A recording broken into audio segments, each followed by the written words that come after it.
going deep. Your heart is my temple. Your tears rinse my feet. I walk out, I'm able to carry your peace.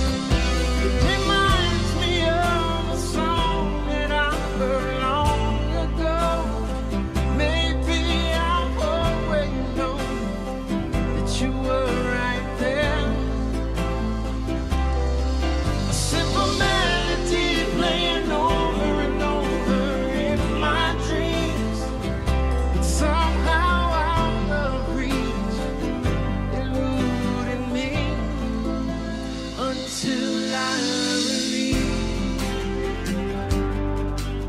You come close to me when I release, and I let you take the lead when I release.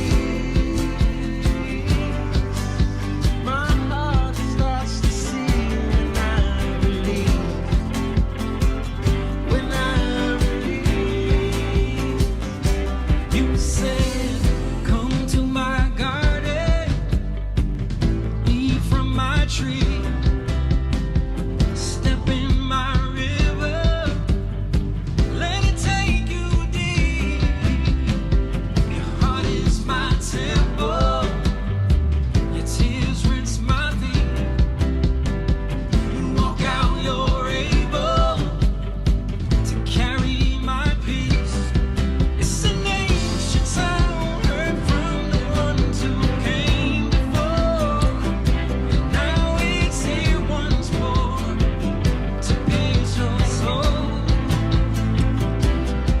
A simple melody playing over and over in your streets, like a whirlwind turning things, tearing down the dark. That's where I release. And my heart starts to sing when I release. I let you take the lead when I release. You come close to me when I release. When I release, it's all in your feelings. It's all how I receive your sound. All in your feelings, your emotions, they find me out. It's all in your feelings. It's all how I receive your sound. All in your feelings, your emotions, they find me out. When I let it go, when I let it go, when I let it go, I let it all go now. I let it go, hey, now I let it go, I let it go. Whoa, I let it all go now.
What's up, everybody? We are live. We are here. It's Tuesday night. We're in the Lions Den. We're gonna talk about some stuff, man. I feel like this is gonna be a good one. I got all the fellas with me. I got my daughter on the ones and twos, and you're watching Young Lion TV. Young lion, everywhere I look, they're dying. Everywhere I look, they're dying. Young lion, everywhere I look, they're dying. Everywhere I look, they're dying. Young lion, won't you get up and start fighting? Everywhere I look, they're hiding. Young lion.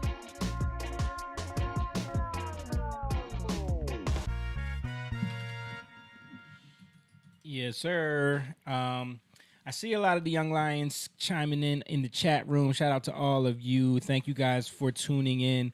Make sure you share this video, please. No one is seeing the notifications for when we go live, so unless you know to look for it or if it just pops up in your feed randomly, you're not going to get it. So shout out to you who are on right now. Make sure you share it and like the video. All of that stuff, just that's the thing that helps us exist and helps the algorithm at least, respect us a little bit, because the things that we talk about, it does not like. So shout out to Mom. Mom said, I love you all. I really miss you all. We miss you too, Mom. Mom is in Florida right now.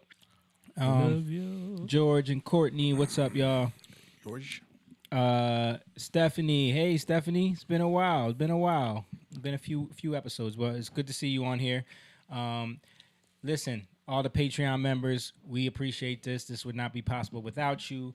We're still trying to build this thing and build this community, this pride of the Young Lions. So if you want to do that, you got to go to our Patreon and support and become a member over there. Patreon.com/YoungLionTV. There's different tiers you can sign up for that will allow you to become a member of the pride. And that way you get access to special things. You get some free t-shirts. You get some access to music and other videos that will not be available here, and then other things that we're working on as well. So if you go over there and do that, we highly appreciate it. Also, if you want to donate and throw a little meat to the Lions, you can just hit us on the Cash App, $YoungLionTV. But on the other couch, we got James, we got Stan, I'm back. What up? and we got Jake. Hey. And we got snacks. We got snacks in the building. Another perk of being in the new Lions Den is there's plenty of snacks and coffee and all kind of things. I was thinking about getting a coffee machine down here so we can just like make coffee and stuff.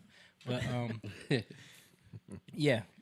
But we got Lisi. Show yourself again, Lisi on the production. Hey. She's holding it down because John is unavailable at this time. I was looking at baby pictures of you the other day, Lise. You're so cute. I don't want to embarrass you, but That she was. She was very cute. Stephanie says, been crazy here. Good crazy, but crazy. That's a good thing. That means you're prospering. I like it. Yeah, it's been crazy for everybody here too. Crazy week for us. yeah. We were traveling, ripping and running on the West Coast, and did 4 shows. Nice. But it was a good time. It was good, like having the whole team there and everybody stepping their game up and Some learning There were some experiences. curveballs. couple curveballs. When there's not curveballs. It's never not. You guys are the curveballs. king of Never. Yeah, curveballs. right. We had to tell one of our buddies, like, because we saw him studying. Jamie saw him studying, something where it's like, okay, you're studying that, but you're getting used to that. Yeah, so yeah, that's just like something I'm trying to break the habit of. Yeah, you hear that, right? Yeah. Yeah, it's that- like static. Where is that coming from? Is that somebody's cell phone or something? Let me see.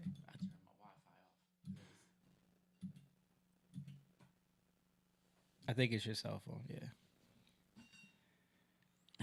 Yeah. But anyway, Hey.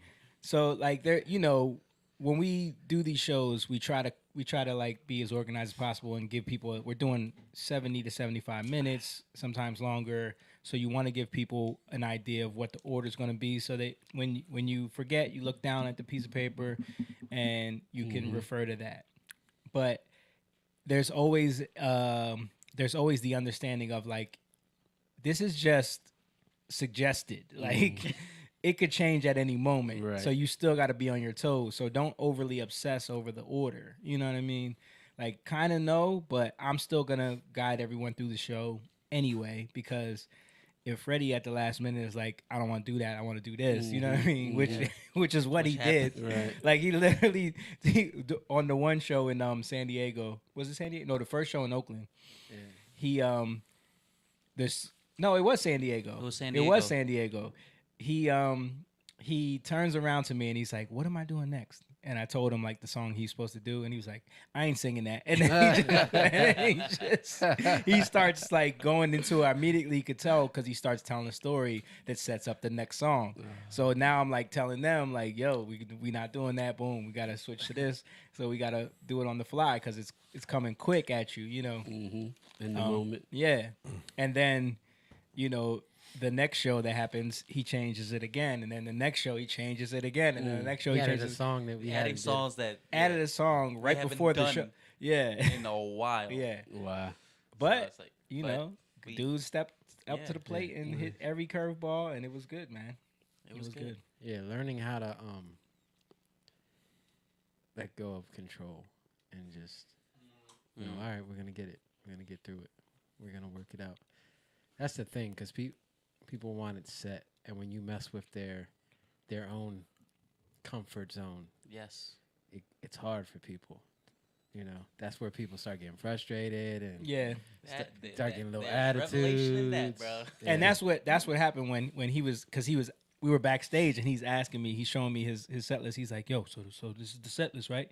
And I was just like, "Dude, if you don't stop obsessing over this set list," I had to tell him like, because it was like the fourth time he asked me, Yeah. and I kept, and every other time I was trying to say it nicely, like, "That is," but don't get that locked in your mind. And Who's literally, asking this? the bass player. Oh, okay. So literally, Call him out. it's That's all our good. boy. That's It's all that's love. my buddy, man. That's my all brother. love. But it was just one of the moments he was like, "Oh, my bad. I'm not gonna ask no more." But it was just like, my point was, because before I had been telling him like, don't get locked into that. And then as soon as I said that to him, and then he was like, "Oh, my bad. I'm not gonna ask no more." Immediately, I get called into Freddie's dressing room. He Yep. wants to change the whole set. So it's like, this is what I'm talking about. You know what I mean? We did 4 shows. Every show was different. Yep. Yep. What up, P-Say? P-Say said, "What's up, brothers?" What What up, up, B? P? Kyle said he's watching on YouTube, but then he commented on Facebook. I appreciate that work ethic right there, Yes, Kyle. yes. That is a beautiful thing, because we never look at the YouTube comments. But shout out to you, man. Yo, so in San Diego, me, Jamie, and Jordan, we sit in the hot tub and we go swimming, right? Yeah, And this weird thing happened, dude. just to me and Jamie though. It's like our body, like They it's must like have burnt. overly chlorinated that water or something. Jamie got nared. Yo, Yeah, he got nared. all the hair on my legs What? came off. I had All right. this mark. It's like a scab. It's still there. I have a scab like going across the top of my stomach here, and my back like during the weekend was just like so itchy. You know, Bless you. I'm trying to lotion myself. Wow. It was bad. Yeah. It was bad. He don't have hair on his legs, so he Right. didn't get I the can't- same. So He just got losing hair. yeah. Skin. Yeah. But Just got the I hair. noticed it when I was in the hot tub, and like we had went around the lazy river a couple of times, and then we were sitting in the hot tub getting ready to go to sound check, and we're just chilling, and then I noticed that like my legs started feeling itchy. And I got out and went in the regular pool, and that didn't help. So then I was like looking, and then I felt like my skin was peeling a little bit. But then when I looked at my legs, it looked like I had sunburn, because they were all red and like tight. You know how like if you ever get sunburn, like your skin tightens up a little bit. Yeah. It was like that. So I'm like, what? It wasn't even crazy sunny that day. It was like, so it was confusing me. It's crazy. It had to be the pH level. It had to. Yeah, the chemicals. Yeah. Because then I didn't realize until later that night. And first of all, like I was telling y'all, I even after like 3 showers, I still smelled like chlorine. Like I could smell it on my hands. You know what I mean? Yeah, it was too much. So it had to be. And then I noticed that my legs felt weird. And like you were the only one? Or you don't move? Jordan didn't have no Jordan issue. was in the- We us three were the only ones out of the whole crew that even went in there. So It's attacking the melanated people. yeah. But my hair literally got like burnt off. Like it felt like if you put Nair on. You know what I mean? That's crazy. Lisa will tell you she felt them yesterday and was like, it's weird. It's weird. Yeah, I Yes. still got a scab like right across here. Yeah. Weird. Yeah, that was weird. And yeah, something that was weird with me was every place we went to eat, they gave me my food last Yes. or Yes. forgot about my food Guy was testing. Guy was testing working. Jake. Oh, the trip. whole time. The whole trip. He got his food. Tell him I mentioned So- that. Yeah, Simone actually mentioned that to me when we were Like, talking. So let's just put this in perspective. When we're at the when we're in San Diego, we have lunch tickets. So everything we're eating is at restaurants, right? Yeah. We're using the lunch tickets at the restaurants. So every restaurant, right? Every single one. They forgot about my Brussels sprouts. That sounds so cafeteria-ish. Lunch tickets. yeah, yeah, Did I say lunch tickets? yeah, you did. Yeah. Meal tickets. I mean, they basically They comp you. They It's a- comp you. yeah. Right. It's this They- casino comps you. yeah, it's basically a per diem. They give Yeah. you $75 per day. Yeah. Yeah. So you use that money to go to the different restaurants. So every time, we all go together most of the time to the restaurants. Every time I went, never failed. Yeah. I was Jake's a- food always came out always last. Came out last. Last Wait, hold and on, hold on, messed hold up. on. His food came out first. One time. The first time. The Took it first time. back. No. Came out first one time, but him and Jordan ordered the same thing. Oh, that's and right. Jordan snatched Jordan it took Yeah. the waiter was about to place it at Jake, and Like, Jordan was like, "Oh no, No, I that's ordered that." mine. And so he grabbed it. So I'm like, yeah. That's when I went to Jamie. Was like, yo, I think God is working Yeah. at Jake on this trip. Yeah. Yeah, he was literally right in front of me. Was that the first time? And then he was Or like, that "Oh was- no, that's mine." That was the very first meal when Jordan did that, and then every meal after that, You and got it it wasn't like last. Jake was just last. It was like everyone was eating their food for a while, and Jake Yeah. was still waiting. Like, Yeah, to the point where the last place we ate in Oakland was at some Japanese barbecue place. Yeah, yeah. Yeah, which they was forgot, weird. They forgot Yeah. some of your stuff. Yeah, they forgot one thing, and then I ordered dumplings, and they were and out. they of were them. they were out of them. Yeah, But it was like took forever for them to tell Yeah. me that. yeah. So then she's like, "I recommend the vegetable." She was like trying to push Yeah. those vegetable spring rolls on me. I'm like, Yeah. "No, I don't Nobody want." want that crap. That's so different. Yeah. Yeah. You go from vegetables to. Dang. Yeah, That's so it was a funny experience, but yeah, it definitely was. I knew, I'm like, all right, God, suffering. Yeah, Okay. yeah. 'Cause we that's what we were talking about. Yeah. Like, God was really showing us about suffering. You know, Mhm. so He was just showing me in my own way. Like, all right. Yeah, and then like the the perspective change of that is like we're going to these restaurants and like complaining over a little bit of food, and there's homeless people everywhere. You know what I mean? Mhm. There's people that just in extreme, Especially in Oakland. yeah, that's what, Oakland like was- it's crazy, Mm. extreme poverty. You know, like, and this is in the nice waterfront area. Yeah. You know, Yeah, it's not They like just it's Yeah, some they ghetto just area. they let them camp out. You know. yeah, Wow. There They was- have there tents was- out there too. yeah. They had tents out there. Dude, the whole There's- underpass, they had created a whole little like barricaded City. selter, like Yeah. where they were all just kind of tucked in there. Like you see an arm reach out and grab something, and go back. Like there was Steve was coming from the weed shop, and he saw a woman just walk out in the middle of the street and take a dump. Wow. You know what I mean? I seen video of that. Yeah. Yeah. That What's that actually up? happens. What up, man? Oh. Speaking of no.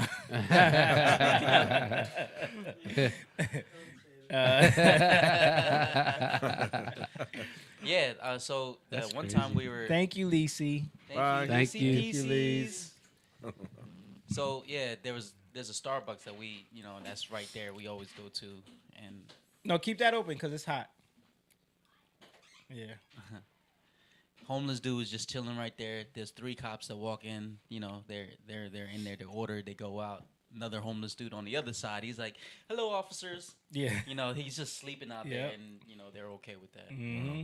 Yeah, Right in they front- have to right, right in front of businesses. That's they the do that. policies out there. be. Yeah. yeah. They actually incentivize it out there. Yeah. Yeah, man. But all in all, it was a good trip. Good trip. Any flight? I know Jake No flight- normally you no have flight something issues, with your man. bags. No flight That didn't issues, happen man. this time? No. I checked, Everything was Good. smooth. we checked bags. Yeah. Usually a little skeptical about that. Yeah. No issue. Wow. Yeah. That's good. Yeah, man. Improvement there. Improvement. Definitely. I mean, it's now that the president has declared that COVID is over, flying is Right. not such a terrible Hassle thing anymore. You know. Yeah, you still have the virtue shaming mask people who look at you. Yeah. yeah. You do have some of those. How did you you took a trip to North Carolina? Yeah, I took a little trip. Shaniqua and I did. It was good. With It the was- kids? No. We're Okay. we're scouting it for movement. Nice. So her dad lives down there, so we just wanted to kind of go check it out, drive around. But unfortunately, it rained a lot. Like we got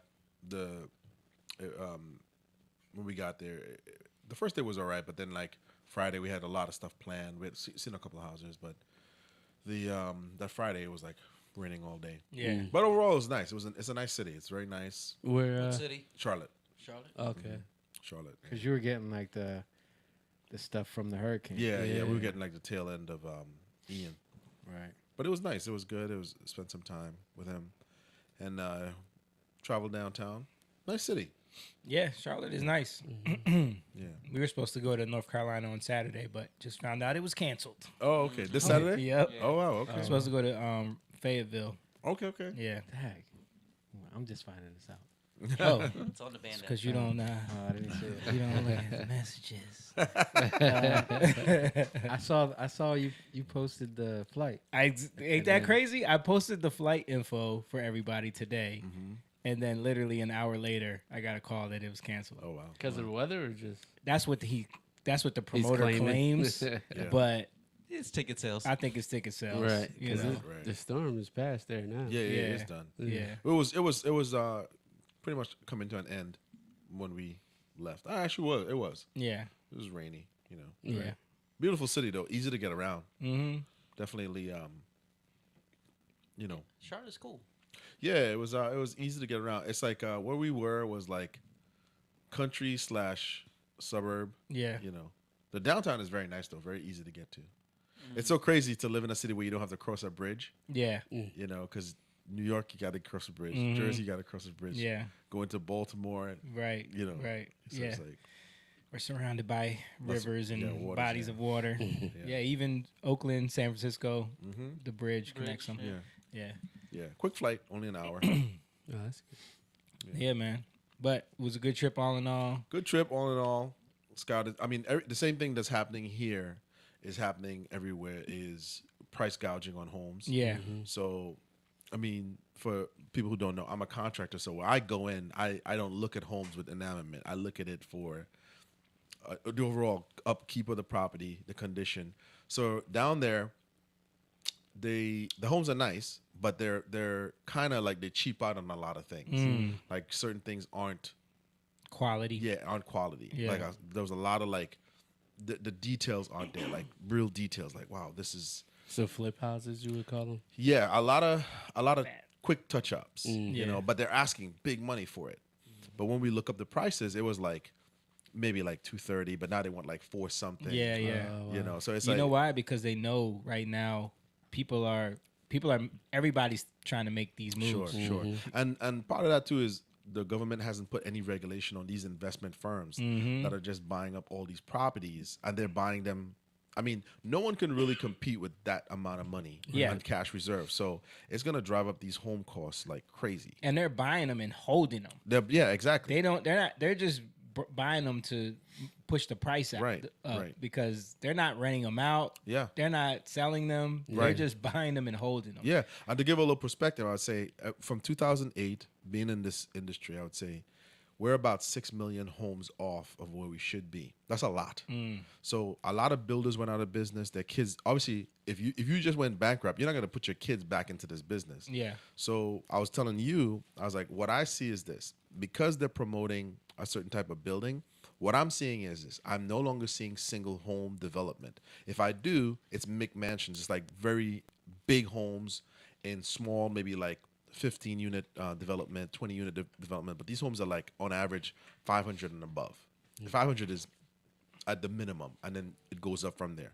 One in our community that sold for 800,000. It's not even that nice. Yeah. So what they're doing is they're building more. They're calling them luxury apartments. I don't know if you guys have seen this, but it's big scale development. But they're calling them luxury apartments because they're gearing it more towards. Kind of like It's like they did in Camden. Yes, exactly. Right. You can see here in Woodcrest, it's like basically Woodcrest just did it, like it's called Luxury Place. Yeah. By the Cinemark just did it. Right. What did over here in Echelon? They're gearing everybody to go towards this like kind of like apartment style living, and the builders are out of business. There's no land. They're not trying to sell no. And North Carolina is filled with land. So I went down there and I saw that too. I'm like, why are they doing this, man? It's like almost like what they're doing with food. Yeah, You know, yeah. it's They're, like they're weird. pushing you right into that realm. Yeah, You know what I mean? Right. It's almost like they want you to live like a city. Like it's a Exactly. city, You'll but own it's a- nothing. Own nothing, man. And be happy. Yeah, yeah. Because I'm You'll like, be a renter. it's not that you. I mean, there's so much land. I'm like, why are they not doing this? But even there, they're doing that. And I was talking to when I go someplace, I always try to talk to the locals. Yeah. I kind of talk to whoever I can talk to, and it's like, yeah, they're not building like single family homes. When I say that, I mean like 3-bedroom, 4-bedroom Right. for families. It's just luxury apartments or really expensive housing, Yeah. which no one can afford because the investors just holding these communities, and like you said, they're driving up the price because if somebody does come in and buy, they're like, well, I'm going to charge what they're charging. Yeah. you know. Yep. Yeah. So it was disappointing because of that. Because when the stuff that I saw, I was like, this ain't worth that. Yeah. It's not worth that. So it's overpriced housing. Very overpriced. Yeah. Unfortunately. Yeah, and I think that's by design, man. Yeah, I think so it's too. a part of the whole reset. Yeah. I think so too. They need people to be in these small pockets where it's easier to, you can Control. and also predict. You know what I Yeah. mean? When you have everyone living a certain way, it's easier to predict Right. their movements. And And it's going to limit their them habits. on kids too. It's Yeah. going to limit people. Yes. People are not going to want to have children. Yeah. In cramped settings. Yeah. So it's going to, Yep. Yep. Yeah, So. you don't want to be in an apartment. I mean, you can, but you want to have some space Yeah. for the kids to move around, and backyard is cool. Mm-hmm. Yeah. Yeah. What about you, Stan? What'd you do this weekend? Weekend with the cows, actually. Oh, okay. Him and Rand did their faux thing. Oh, nice. Rand made some How was pho. that? It's good. We actually had some fun at the casino. Yes. I thought it was good. I thought it was We good. were having a debate about if it was good or not. Ty son, what we give it? It's not Ty son. No, it's but not. for a casino, Not you know bad. what I mean? Like this is like they had it wasn't like just a Vietnamese place. It was this place called Pink Buddha, and they do like Korean barbecue, pho. They do like Yeah. fried rice and stuff. So it's like just an Everything. Asian Mix. encompassing. They So had some we Filipino stuff. right, like they all did, Asian they did. stuff. So we were expecting the pho to be trash, Right, basically. right, right. Yeah. So the fact that it was actually pretty good was surprising. All right. Yeah, Broth was good. yeah, Brisket wasn't as tender, but Right. it's all- and it didn't have the noodles were a little overcooked, but to my Full liking. snobs over Right. there. Yeah, Yeah. the pho there was better than the ramen we had at the Japanese place. Yes. Yep. Yeah. Gave us these regular boiled eggs. Dude, it's plain old hard boiled egg, just sliced in half. If anybody knew how bougie you guys were, Jamie's over here pickling his own eggs. Yeah, that's what we were saying. This is the thing, right? It's like when you look at you guys so ambiguous. People don't know. So they bring over egg. They think you guys are gonna be impressed with a boiled egg. Jamie's like, get that out of here. That's funny because we actually went with Nana's brother and his wife. Okay. Yeah. And we were hanging out with them, and he was with us. Like we were talking so much trash on his ramen, like because we were like, man, like because they kept asking how it was, and I'm like, it's not terrible, but it's just every element of it is a little under the par. So then, as a whole, like the broth was supposed to be tonkatsu. We got tonkatsu, but it wasn't creamy. It wasn't creamy at all. Yeah. It had none of the creaminess. The egg was just a plain boiled egg. It wasn't seasoned. It wasn't soft boiled. On top of it, it was a hard boiled egg. Yeah, it wasn't. It wasn't. So they just copied to bare minimum. Yes, and that was it. There was no noodles were mushroom. The noodles were actually good. Okay. But there was no mushroom. There was no fish cake thing. It was green onion and red peppers, like roast red peppers that you cut and up, like a green chicken and red broth. pepper. and then like A salty At chicken first- broth. I was looking at it. I thought it was tomatoes. yeah, yeah. So it was But just it wasn't bad. it wasn't terrible. I like that. It was terrible. It wasn't that bad. You look at it, squint your eyes. I would never get it again. Right, so I'll go say there. it. Would you get it again? And we did say that. We're like, we're bougie. Yeah, but that's what I'm saying. Nana was right there with us. Right, Like he was saying the same thing. He agreed. Like this isn't ramen. And he ordered the tonkatsu too. So he was like, this isn't. We all tonkatsu. got the same one. Yeah. Yeah. Was it after soccer? No, this was Nana's in brother. Oakland. He lives in Oakland. Oh, okay. So he came. Nana's brother, Nana. Nana's brother Nana. Yeah. That's why it's confusing. But he came with his wife and hung out with us in Oakland, and To we the went. show. Yeah, he came to the show, and then we hung out the next day. He said he was impressed. Yeah. Okay. That's what's up. His wife kind of reminded me of Jackie a little bit. Oh yeah. Yeah. Okay. Yeah, she got that kind of look. Okay. Yeah. She's so nice. But she's really nice though. She's Super really sweet. yes.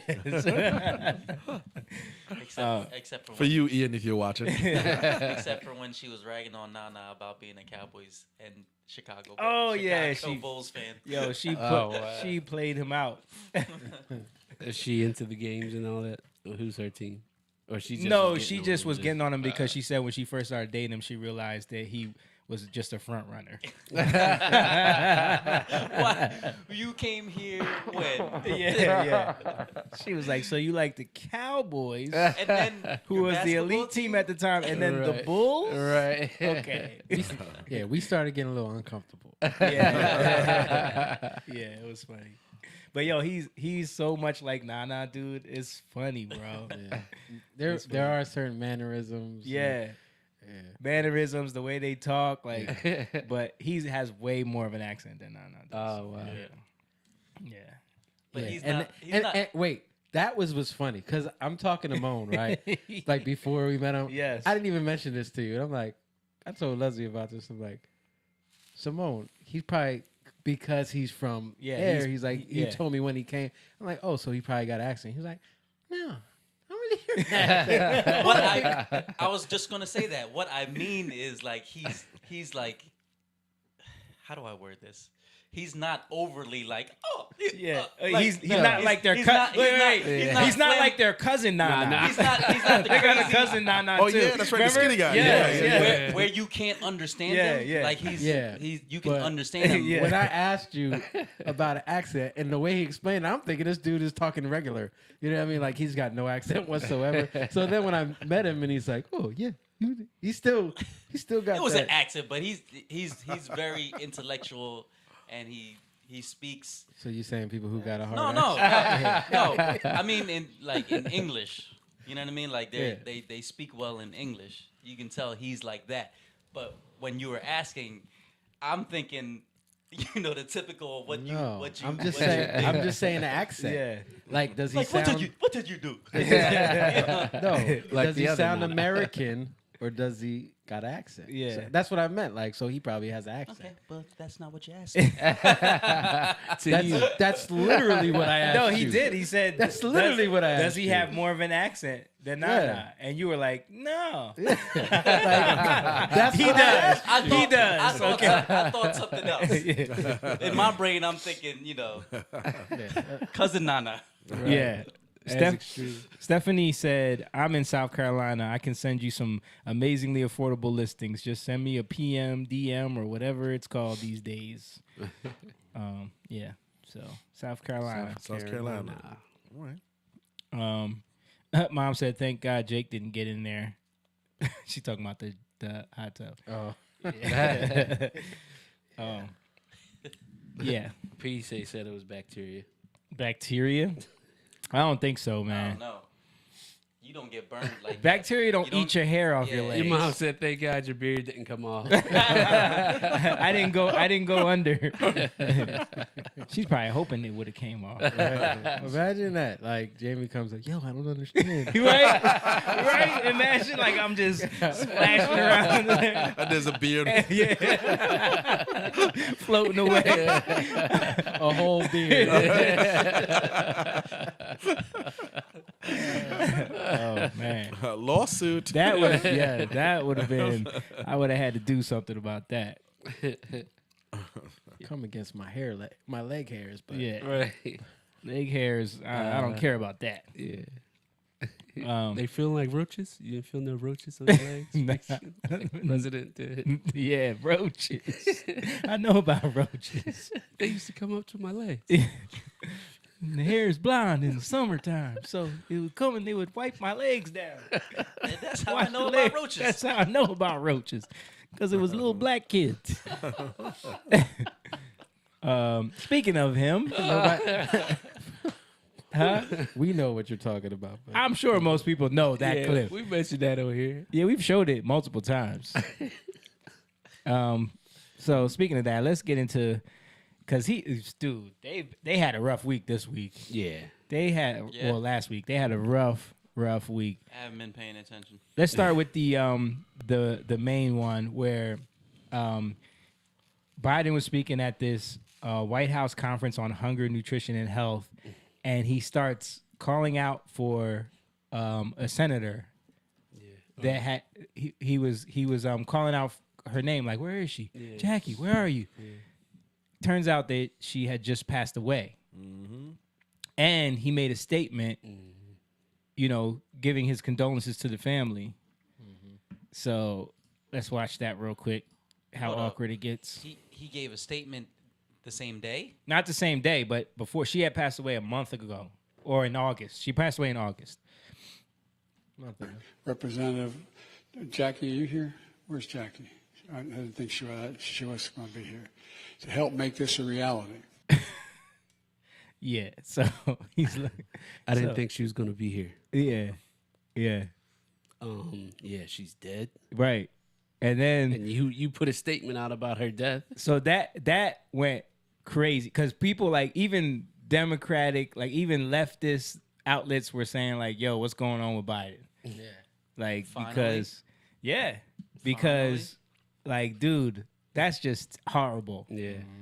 Like, her family was probably there Yeah. because she was a big part of this initiative. Yeah.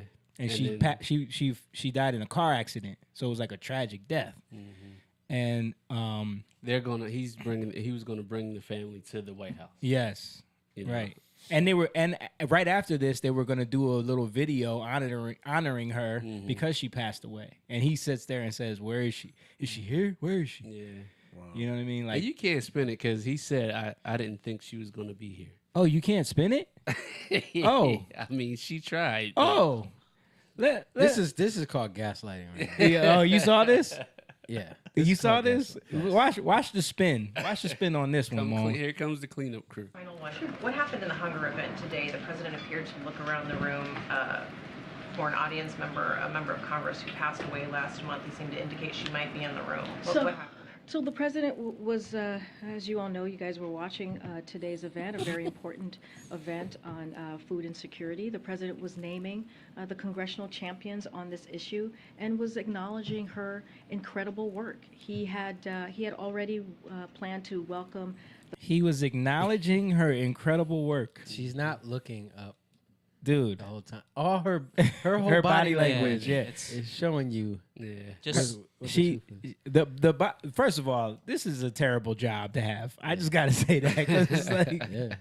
like, you have to, no matter what, try to frame everything like yeah. nothing to see here. No matter what it is, you have to. That's your job. You're lying. Yeah. You're lying. It shouldn't be a job if that's the job. Yeah, exactly. the Congresswoman's family to the White House on Friday. There will be a bill signing in her honor this coming Friday. So, of course, she was on his mind. She was of top of mind for the president. He looks very much Jackie, where looks are you? forward to discussing her remarkable legacy of public that what he did? service with them when he sees her family Top this of coming mind. Friday. He said, Jackie, are you here? Where's Jackie? She must not be here. No, I totally understand. I just explained she was on top of You mind. didn't explain nothing. What does that mean? She was on top She of was mind. on top of mine. What? Does that mean that like she's trying to spin it like he was thinking about her so much Yeah, that's exactly what she that said. he thought she was there? that still makes him forgot. look. But That's, what would be hilarious died. is if he went on stage right then and like, Jackie? if he came walking out, and he was like, Exactly. Yeah. Walking behind her. Where's Jackie? "Are you Jackie?" You know, I feel bad. this wasn't what we were able to witness today, and what the president was able to lift up in this at this conference, at this event, was how her focus on wanting to. Dude, you ever hear the term word salad? That is what that is, dude. Yeah. And it didn't stop there because of course, like it was such a huge thing. They had to keep pressing her on it.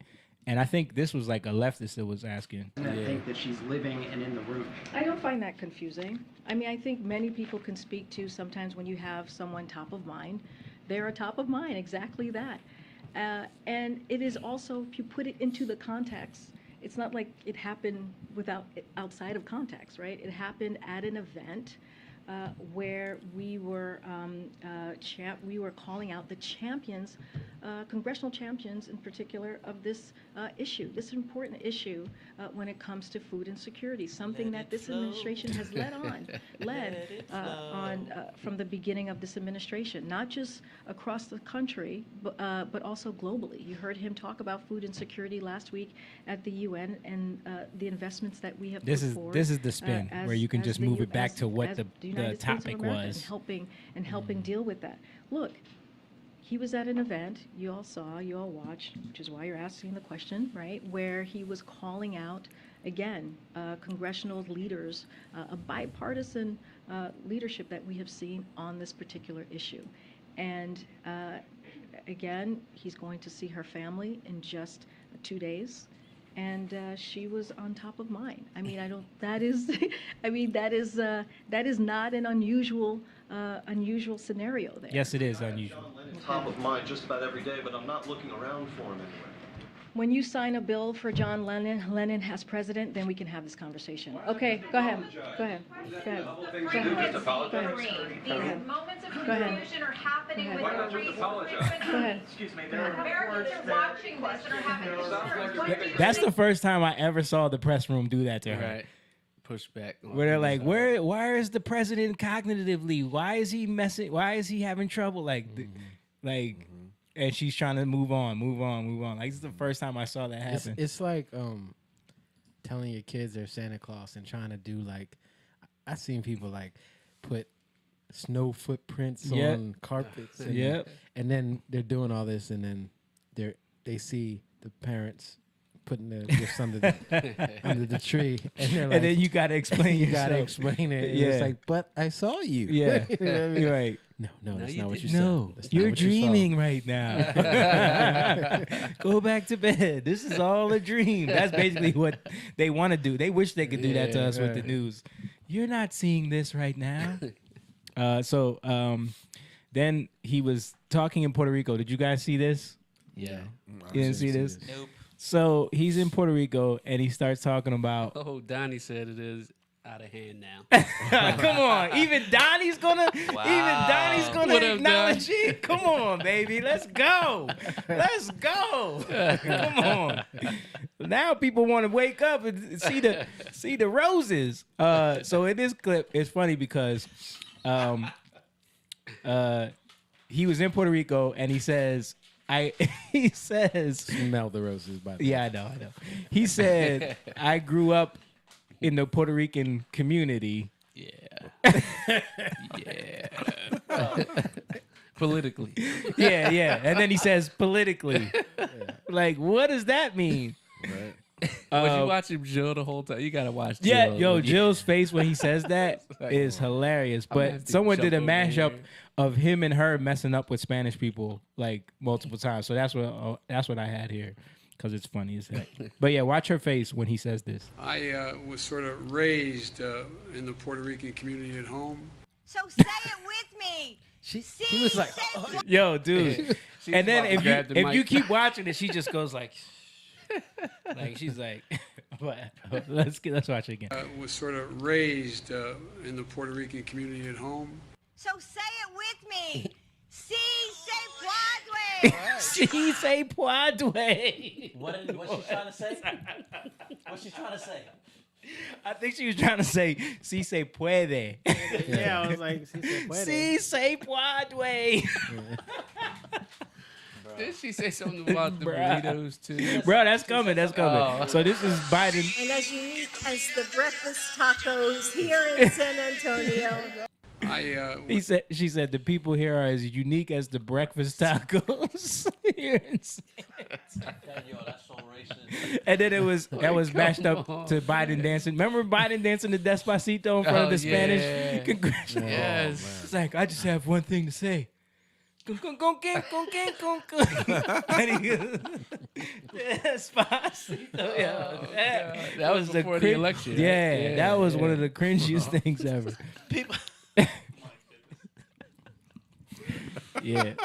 So he had. Not talking about how racist that.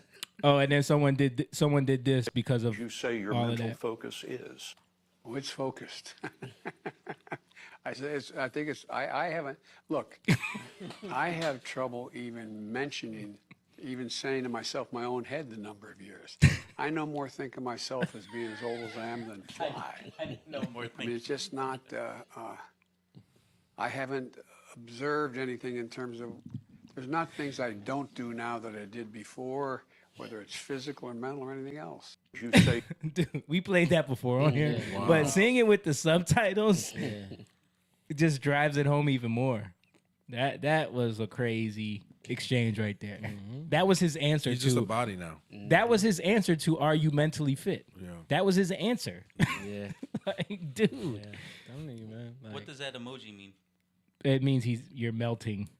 Like, I don't know. like, we can't recognize just reality. Like, Yeah. Yeah. Something's wrong. You're not allowed They to. they pay recognize attention. it. They just don't want to admit it. Mm. Yep. And then his second in command, the one if they do invoke the 25th, she had a big gaffe this week. Did you guys see this one? Nope. Yeah. Let's listen to what she has to say about North Korea. So the United States shares a very important relationship, which is an alliance with the Republic of North Korea. And it is an alliance that is strong and enduring. Really? Who knew Kim Jong Un were ill? What? We were friendly with, What? or have an alliance. She meant South Korea. I think she meant Yeah, South she Korea, meant South Korea. but that's a huge mistake there. Oh boy. You lady, don't you have paper in front of you? Right? She's reading. Yo, you ever notice when she talks how her elbows always just flop out? So the United States She always does that. shares a very Pull it up important again. relationship with Oh, pull that up again real quick, John. I noticed that, like, she always stands at the podium and it's like a nervous tick of hers. And there's some where she does it so many times that it just looks crazy. So the United States shares a very important relationship, which is You an see? alliance Yeah. with the Republic of North Korea. And it is an alliance that is strong and enduring. I think she tries to control it now because people have made memes out of it where it's like her arms are just going like this, Yeah. all crazy. She's like pantsuit check, aviator sunglasses check, speech. That's always a issue. Yeah. Does she still not have a speechwriter? No, she doesn't because he quit. And That's then, the second one. and this is Somebody gotta the write example of why he quit. But it is significant that we are here together in Tokyo. In that we also share a common goal and bond as it relates to our dedication to peace and security in the Indo-Pacific, and the work that we will continue to do to ensure that we are guided by what we are joined in terms of international rules and norms around the importance of peace, security, and prosperity for the Indo-Pacific. So I look forward to our conversation, and it's good to see. You know what she reminds me of? Like the kid who, you know, the teacher asked him, what was the book about? Yeah. And you wing it? Yeah. Yeah, dude. It's about That's science. exactly what it is. That's exactly what it is. Yeah, she sounds like when I gotta write a paper for school, and they're like, oh, it's gotta be at least 3 pages. So for the last page, I'm just like rewriting stuff over and over again to fill it in. Trying to put different words. Yeah. I had someone did a mashup of her and oh, here it is. All right, I'm gonna pull this up real quick because this was hilarious.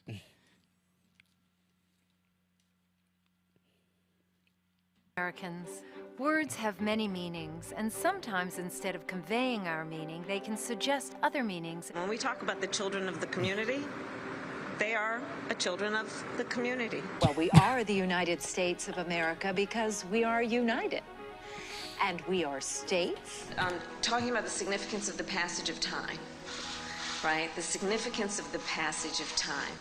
So when you think about it, there is great significance to the passage of time. Whatever come on. we have in store cannot be known.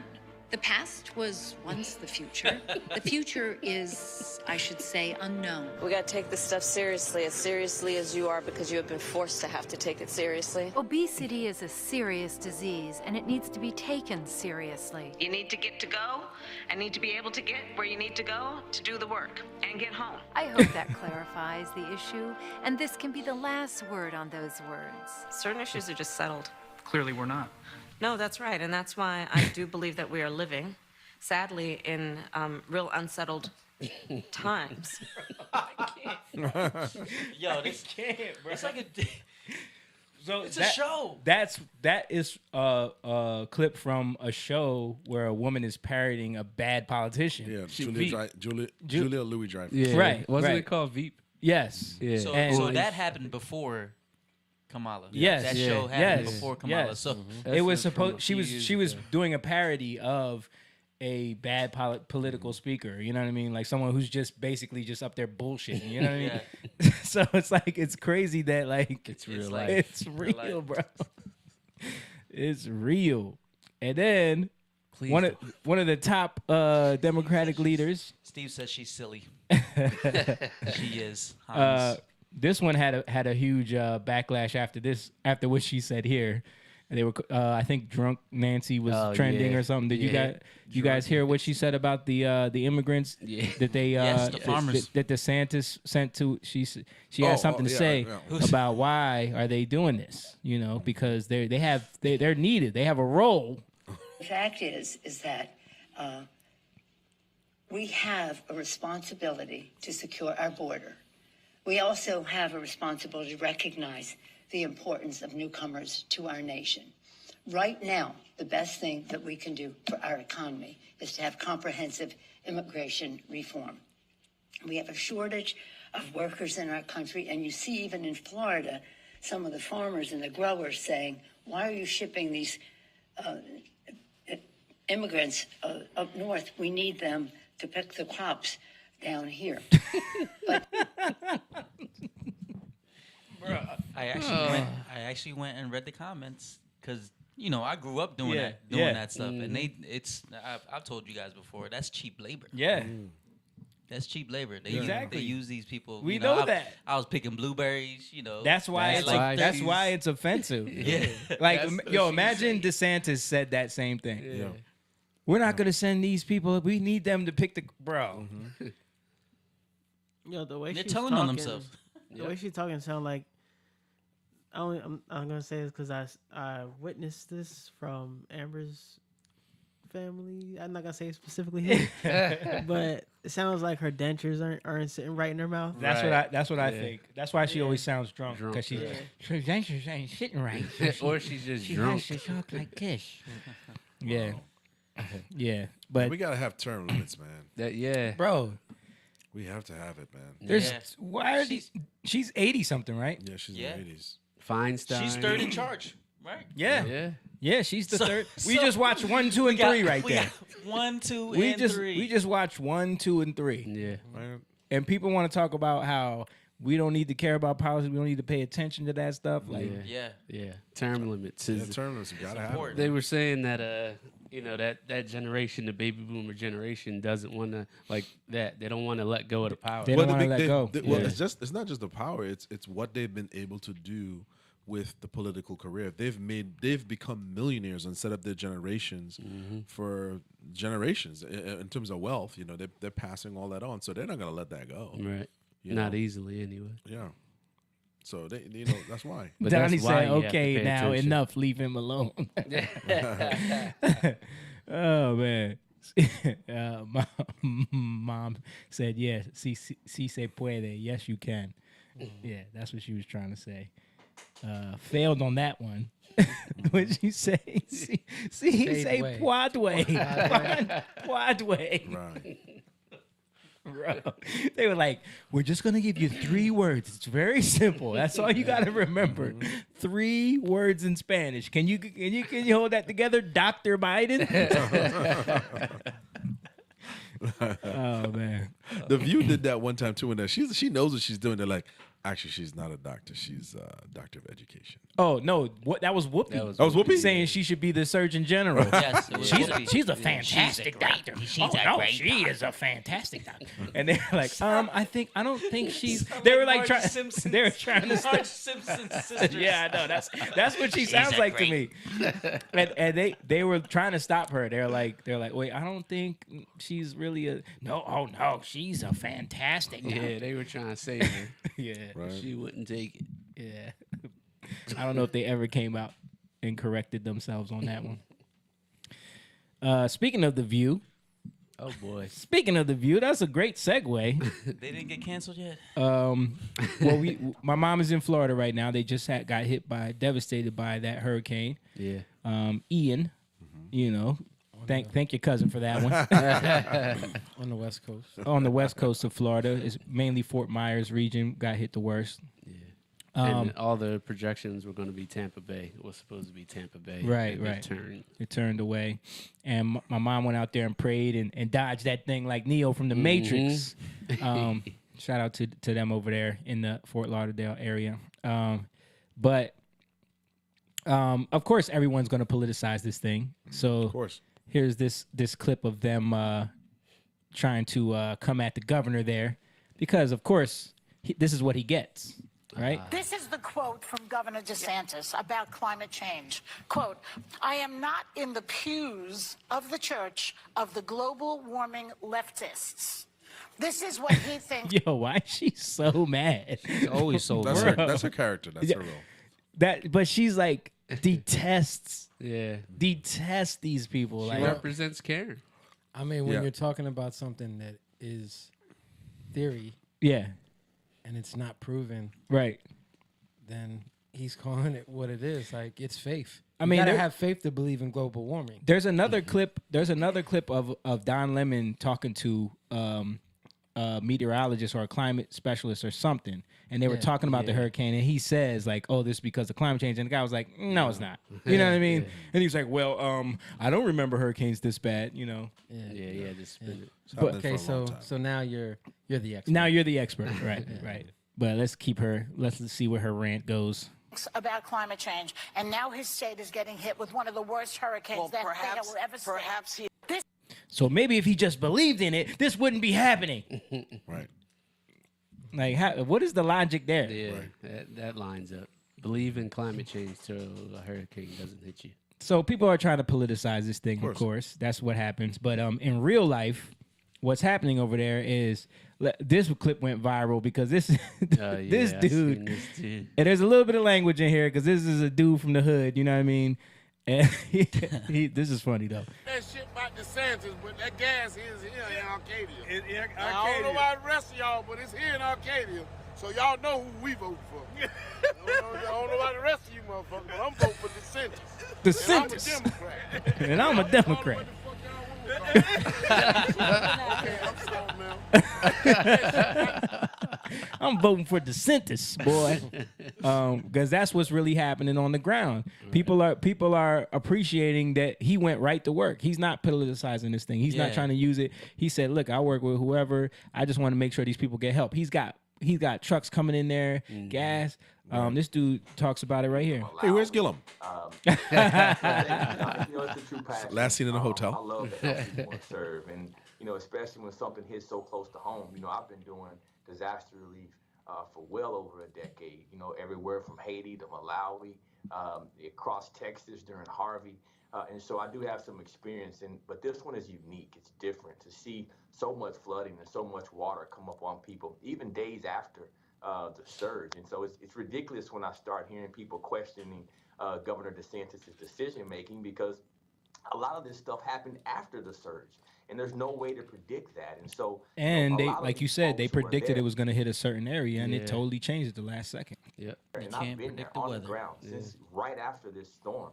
The majority of people don't want to leave their homes, and so it doesn't matter if you tell them to evacuate or not. If it's the only possession that you have, and people feel like their places may get looted or robbed if they leave, they're there protecting the property that they've worked their entire lives for. And so I think we need to give some grace to that and some understanding to that, and that realize that everyone's situation is not like our own. And so the most important thing right now is for us to mobilize behind a governor that has literally opened up all resources across the state of Florida, no different than I did. I sat out there until 3:30 a.m. to make sure those gas trucks got there to those people. Those were poor folks. Most of those folks were underserved and majority black in a neighborhood that oftentimes you would think would talk bad about Governor DeSantis, but you heard that gentleman. His name is Johnny, and you heard Johnny talk about Governor DeSantis because he's thankful. Why? Because he doesn't care about the color of his skin. Governor DeSantis is worrying about Florida residents, not skin color, like the majority of the people on the left in the media want to talk about. And so, for me, it's been an honor to serve. I'm not done. We're going to continue to go out. Each and every day we got people on the ground. We're going to help bring more water and food and charcoal. I mean, just imagine living in those conditions where waterborne diseases are starting to form. And so we have a lot more issues coming about, but it's time to come together as one Florida and support our governor and this entire state. And I'm telling you, a lot of people on the ground there are saying the same thing. Yeah. Like, but you'll never see this on the No, news. you won't. Not the view. The other thing I want to add to this is, here's the thing, right? What people don't understand. Because one of the things that the news circuit will do is talk about the evacuation and blah, blah, blah, and people didn't leave.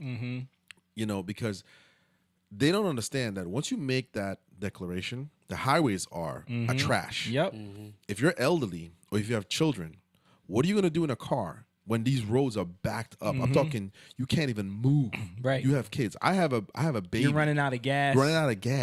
You're in Florida. You're in Florida in the heat. You're an elderly person. You can barely move. You have a baby. Now what? Yeah. Now what do you do? So a lot of people, they stay where they can because it's not just a bunch of idiots like, screw you, I don't believe in global. It's not that. It's just some people just are not mobile. Right. They take it's almost like they want to make it seem like people are just defiant for no reason. And like we said, if they were told that it was going to hit mostly Tampa, right, which is much farther, 100 miles to north, 200 miles, like however it's bad far information. It is. Yeah. The fact that we're even talking about this shows you that it's politicized. Yeah. Like, this is what we're talking about. Yeah. You know what I mean? Like, and then what he said. People just need help. People just need help. So the funny part is, like, we want to talk about privilege and all these other things, but privilege don't matter, right? White or black don't matter. Like he said, gender don't matter. Right. People just need help. None of that stuff matters. So the point is, you have to be privileged to talk about that stuff. To even talk about it, you have to be privileged, because if people are in need, they're in need, and you got to help them. Nobody cares about, what you did. Oh, well, you're black, so no, you just help them. Right. But how do you say that though? Like that's what he gets. Like it's like you're wishing that. Yeah, you're saying you deserve this because you denounce climate change. Right. So now climate change is. But that's magical. Like, where she get, like, even to say that. So I guess you believe in fairies. But that's like when Like- Christians say, Haiti deserved it because what I mean, God is Yeah, judging you're them. right. You know what I'm saying? Like, Yeah. like that, and then they would be pissed off if when someone says that. You know what I mean? Definitely. He's handling it well. Like I said, it's a natural disaster. He It's is. nothing. He is. There's nothing you can And he's holding the media accountable. Right. You know, he's and pushing back. and people have to understand that. Listen, for thousands of years, coastal areas like that, they're gonna get hit with tropical storms. That's just if you look into anything related to the Caribbean, the circle of the way how these storms and these hurricanes are formed, that's just what it is. It's been happening for a long time. Nothing new. Yeah, this dude handled, from what I see, he handled COVID right. He was like the front runner in how it was supposed to be ran. You mean not Gavin? Gavin Newsom. Gavin wasn't number one. Only his people. The hurricane thing. I saw a clip of Dana White talking about DeSantis is one of the main reasons why the UFC was able to keep its employees paid throughout the whole pandemic. Yeah. And he said him, Abbott, and then there was like another in Abu Dhabi or something. That was in Florida when Jackson. Yeah. It was weird, right? When they started, there was no audience. You Yeah. heard everything. Yep. It was strange. Yeah, but they allowed him to do events because he didn't want to. He was still going to pay his employees, but he had to figure out a way. Yeah. He didn't. He said he didn't lose one employee. No, he didn't. You know what I mean? What's funny? I just saw a clip of him, speaking of Dana White, where this girl, she tried to stop. She was a security guard. And she tried to stop. Saw that, She yeah. tried to stop somebody from running out with a TV. Yeah. Best Buy fired her. Mhm. He hired He her. gave her a job, and now she's been She working there for 5 years. Yeah. Yeah. Mm-hmm. Yep. He made her security, personal security. Yep. Yep. He hired her as a security guard because he was like, "Yo, she actually did a good job." Yeah. Yeah. Best Buy fired her. Bring up this tweet real quick because this kind of sums up a lot of what Jake was saying, what people are saying. I thought this was a good little spiel. When everything went to hell in Florida after Hurricane Ian, I didn't see a convoy of Priuses, windmills, and social justice warriors coming to save the day. I saw diesel trucks, combustion generators, heavy tractors, fuel tankers, and a whole lot of bearded good old boys putting on some toxic masculinity to work saving lives and rebuilding society. Just gonna say that, and the majority of them are men. Yeah. You know what I mean? It said, God bless the backbone of America and hardworking men and women of the middle class. Right. Because you're right. Like, these people are so privileged that it's easy for them to just say, oh, it's because he didn't believe in climate change, But here's the thing, right? Like, excellent point, but here's the thing. I think those news circuits are dying. And they need to be sensationalized. They need to be provocative. They need to be ridiculous. I'm outraged. Yeah, right. Well, I read this thing that someone just handed me 5 minutes ago. Right. They need to do that because that's their only political claim. That's the only way they can attack. You know what I'm saying? Yeah. They're never going to show the truth. So that's all they could do is be outraged When and you trigger do people. that- You know what I mean? When you do that, people pay attention. Like if you're yelling in a room, someone's gonna pay attention. Yeah, someone's gonna pay attention, but I think a lot of people have caught on though. I think the algorithm in these shows are not real. Right. I think that they're propped up. I think they're propped up. Yeah. I think it's just listen, we gotta keep this thing going. I don't think nearly as much people. It's just like look how long it took them to fire Brian Stelter. Right. And his ratings were so low. But what I'm saying is, don't you think that that's all planned for them to keep this? This is a tool for them. Yeah. So it looks like the majority listening. People aren't tuning into that. Yeah. You know what I mean? But it's just everywhere. It's on every algorithm. And I you know what think, again, it's the same thing with Twitter. Like they're finding out that it's almost 80% bots on Twitter, which is Right. crazy. Yeah. Like most of the accounts. So like they can easily mobilize an idea through Twitter. I Yeah. think Elon Musk just tweeted something the other day about how Zelensky needs to try to make peace with Russia so that this thing doesn't escalate anymore. And he said that tweet got hit by so many bots, like more than he's ever seen before. Where it's like anytime you're going against a narrative, they're gonna just boom hit you. You know. To go back to that point, it's like they're trying to do what Trump did, like because he's so outrageous, bombastic. Yeah. they're trying to mimic that because they know it draws. Right. But nobody's watching you. Yeah. Like you can't pull that off because Right. it doesn't look natural. It doesn't. Like your fake outrage. Yeah. That's the same lady that was mad about not being able to go to Italy. Right. During COVID. Like I'm gonna miss. Yeah, she's mad that people won't take the vaccine because she can't go to Italy because Yeah. there's a second wave. Yeah, that's true. If that show was doing well enough, she'd have had the money to go, to fly over there without people on that plane. Right. Yo, I tell you what. Watch this though. You ever see Norm Macdonald on The View? Yeah, I've seen him on the. Dude, this is epic. This is probably the best View clip I've ever seen. And if they did stuff like this more, they might get better ratings. They used to. It's, This is an it's early quick. one, It's yeah. quick. It's quick. It's early. Look, it's Barbara, the Asian lady. Joy's still there. Yeah, this is the original. Okay, Norm, you're Canadian. Yes, I am. So what do you think of this whole presidential mess? Well, I hope that the Democrats don't steal the election from the winner, but who knows? He starts it off with a banger. George Bush. I love George Bush, man. He's a good man, decent. None of this. Hold up, it gets crazy. He's not a liar, a crook, murderer, or anything like that. So it'd be good to get the. See, I think we should get the homicide out of the White House and get like a. You talking about Bill a Clinton? fresh start, because we don't want any more murderers. I think we should just go on to the next question. Yeah. Oh, Clinton, he murdered a guy. Yeah, we're not allowed to, You see, Joy is quiet. That's a little too far. Let's just go on to the Joy's next smiling question. over there. And that's because he's a comedian. So she, she felt she's doing a caricature. Right. She's doing a character. Right. Wait, she used to be a comedian. Yeah, she was. Yeah. I forgot. Yeah. That's how bad it is. Yep. No, comedians have said that this is her thing. This is her shtick. stick Yeah, this on is the it. show. To the next question. Murderers. Yeah. Oh, Clinton, he murdered a guy. Yeah, we're not allowed to, put out no accusations without. That's a little darling. too That's far. the way it does let's work. just go on to the next question.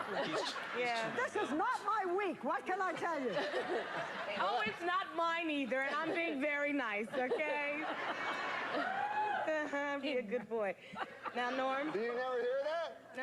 Listen, we don't need I don't want to get into this, and I don't want to hear it, and this is not the place to make those accusations, and you're supposed to be funny. Let's get on to the next question. So get with it. There you go. This is a live show. Not for nothing, Why? Norm, but you have been properly chastised by Barbara. So I'm now going to ask the next question. I thought it was a matter of record. Yo, he is not letting it go. Okay. Let me do this, okay? I'll tell you what's a matter of record. You will not be invited back if you don't shut up. All right, now. Let's talk football. All right, manslaughter. Yo, he's crazy. This dude is crazy. Yo, he said, all right, then manslaughter. Yo, this dude's crazy. That's pretty much the whole clip. Like they end the interview after that. But yo, that was Dang, that's yo. one. But honestly, that dude was a legend, bro. A lot of people don't know. Yeah, Norm it's Mac- very dry. Yo, But I'll tell you this though, Barbara's in on this. Barbara, she's in on this because here's the thing, she's one of the main producers. She would have never, if she was as stiff as they have become, she would never allow that. She wouldn't even allow. She's pretending to be. But I think this was so straight. early on in the show. Yeah, no. But she might not have expected that. You think so? I don't think I she. don't- I I don't think think she was hip all to their how reaction is Norm real. Macdonald is. Okay. You know what I mean? Okay. She was thinking guy from SNL. He's gonna be funny. You know what I mean? He's gonna do the SNL thing. Yeah. But they don't know like how he was Okay. in stand up. You know what I mean? That's what Yeah. I think. Okay. Because it's alive. It was live Yeah, at yeah, that yeah. point. Yeah. And I don't even think they had the delay then. Okay. Where that technology where they Yeah. would delay it and.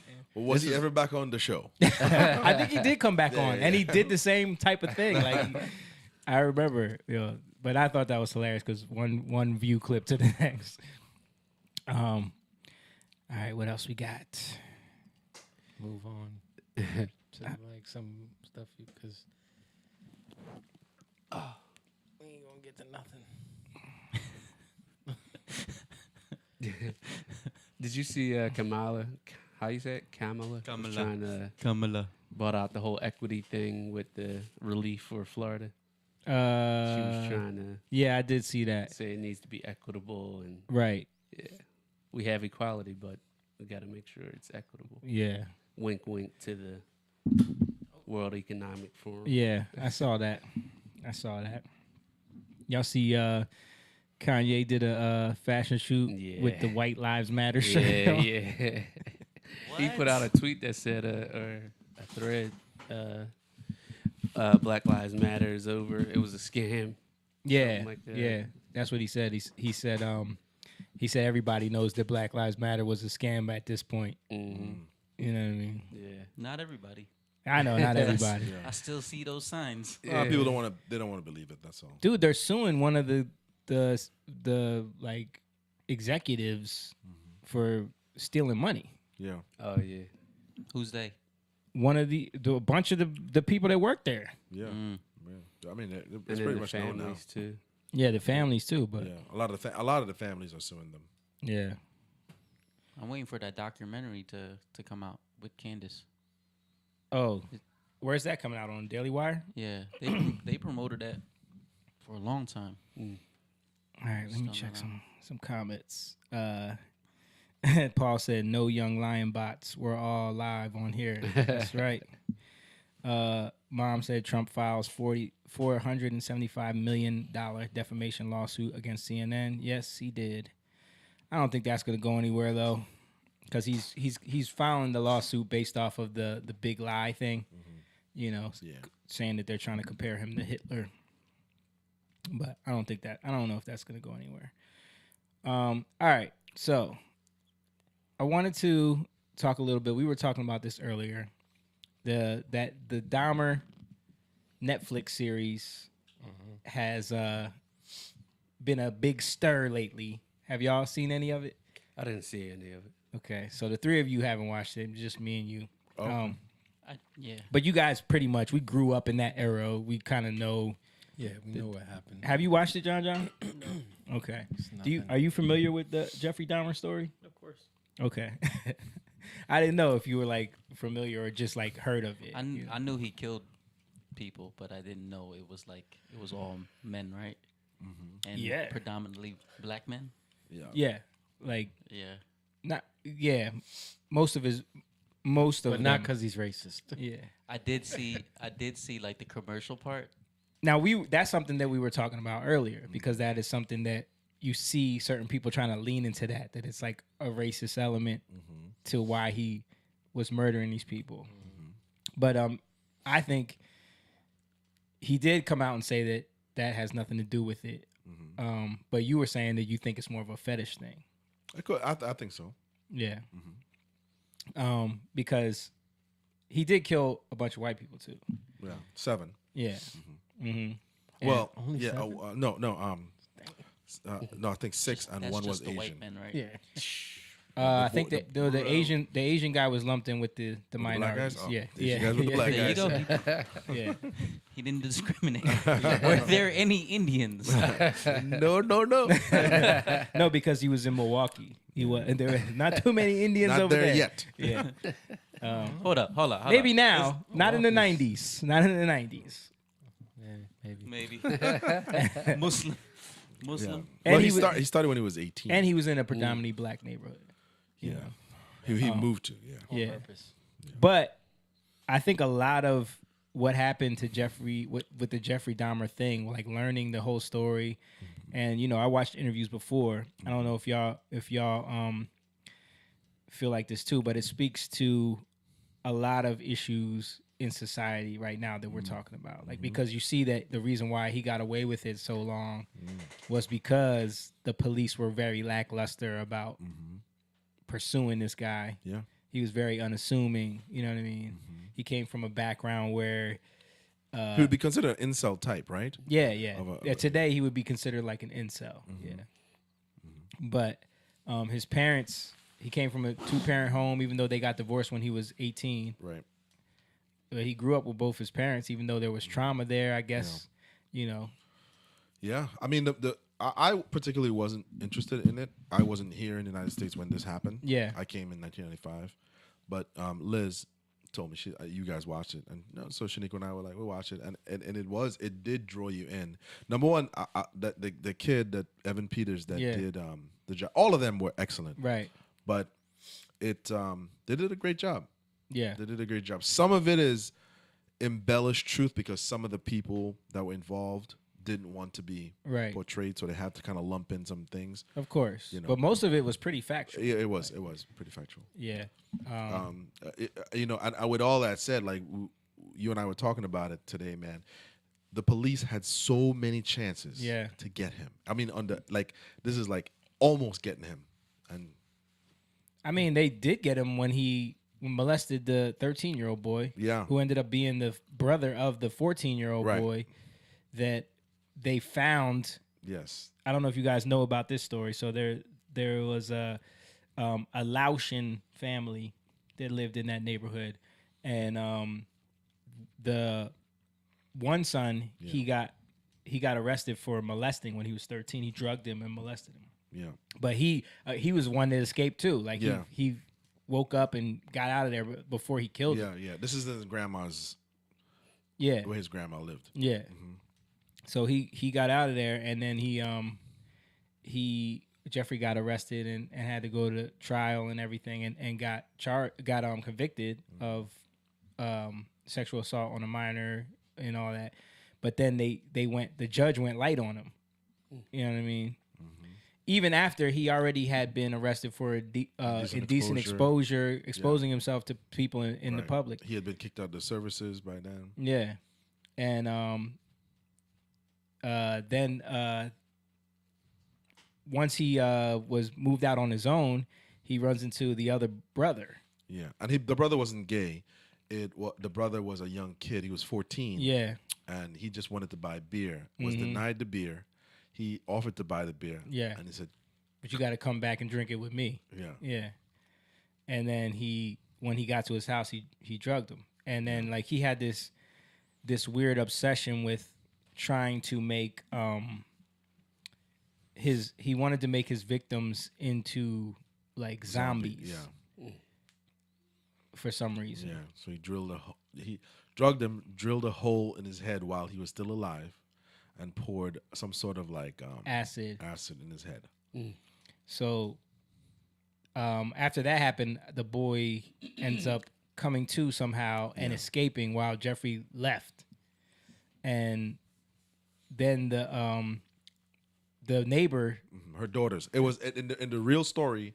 The two daughters found him in the street naked. Yeah, right. But then she calls the police. Right.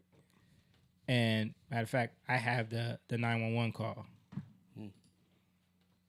Something more to why the murders went unnoticed. Okay, hi. I'm on 25th and State, and this is young man. He is butt naked. He has been beaten up. He is very bruised up.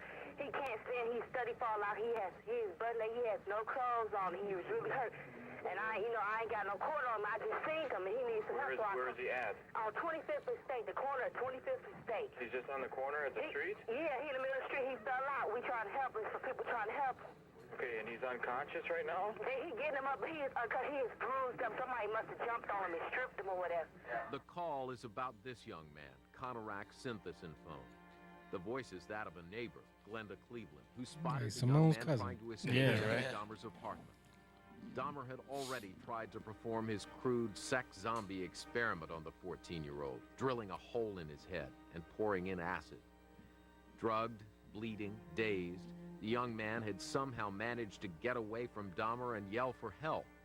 The police did come. Jeffrey Dahmer told the police that Synthesin phone was his 19-year-old lover, with whom he'd been quarreling. The police went into Dahmer's apartment, saw nothing amiss, and returned the boy. The police then radioed back. That's how you know they really didn't check, because he had dead bodies all over the place. Mm-hmm. Body parts all over the place. Mm-hmm. And, And not only that, he's a little boy and he's a grown-ass man. But he told them that he was 19. Yeah, he was 19. And they believed him. Does he look like... Bro. Yeah, and he's bleeding on top of that. And he's naked and bleeding. Yeah. They didn't even, then, like, it's crazy, bro. Yeah.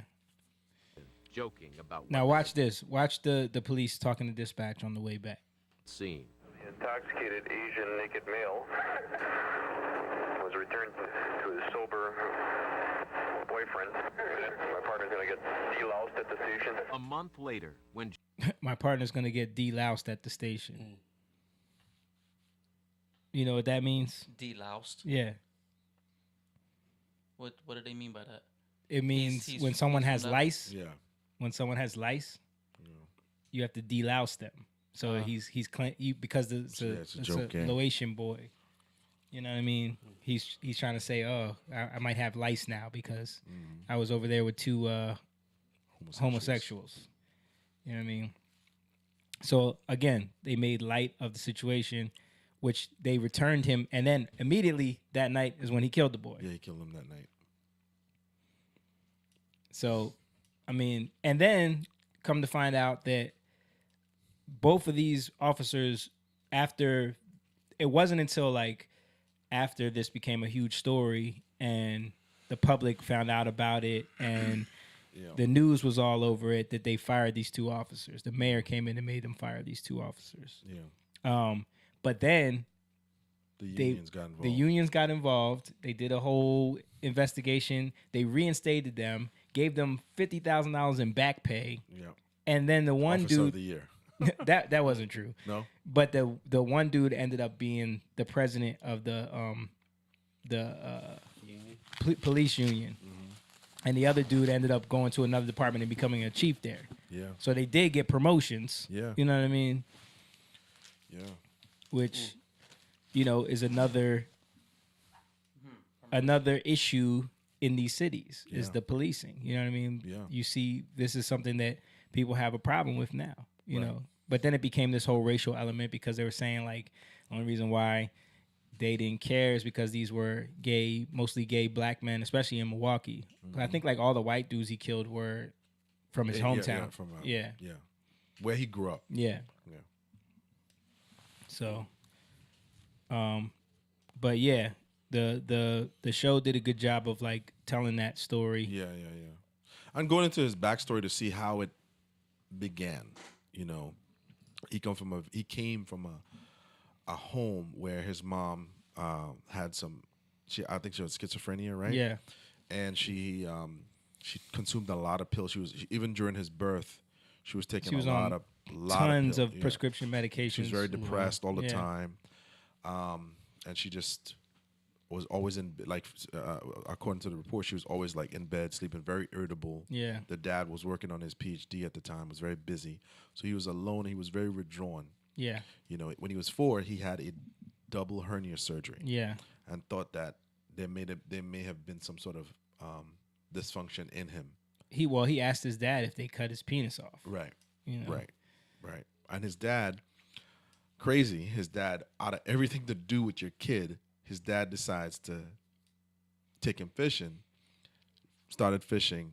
He started playing with the guts of the fish. Then the dad started to like do this thing with roadkill. See, that's what the show said, but no, it's true. He claims. Yeah. He claims that he never did that. The dad? Yeah. No. There's clips of the dad saying that he did that. Really? Yes. He's saying that. See, that's the crazy thing. Yeah, there's like, clips because I went on I don't know anything about this, so I went on a binge. Yeah. The dad did say that they were using a type of a liquid that can strip flesh off bones, so you can mummify, and then you could take the bones and put it back together. And he thought he's teaching his son like taxidermy. Yeah. Yeah. But it triggered something in him where he wanted to see, you know, what would happen. See, the interview he did with Oprah, he was like, I had no idea he was taking these animals and killing them. I had no idea. Yeah. If I would have known, I would have done something. You know what I mean? Right. Yeah. Well, I think about it. It's going to make you look real bad as a parent, so you have to. And plus, he was trying to promote a book too. Yeah. You know. That's true. Yeah. But the mom ended up having an affair with the dad. One thing that was embellished in the movie was he comes home and his mom is leaving with his little brother. Yeah. But in real life, he came home at 17 to an empty house.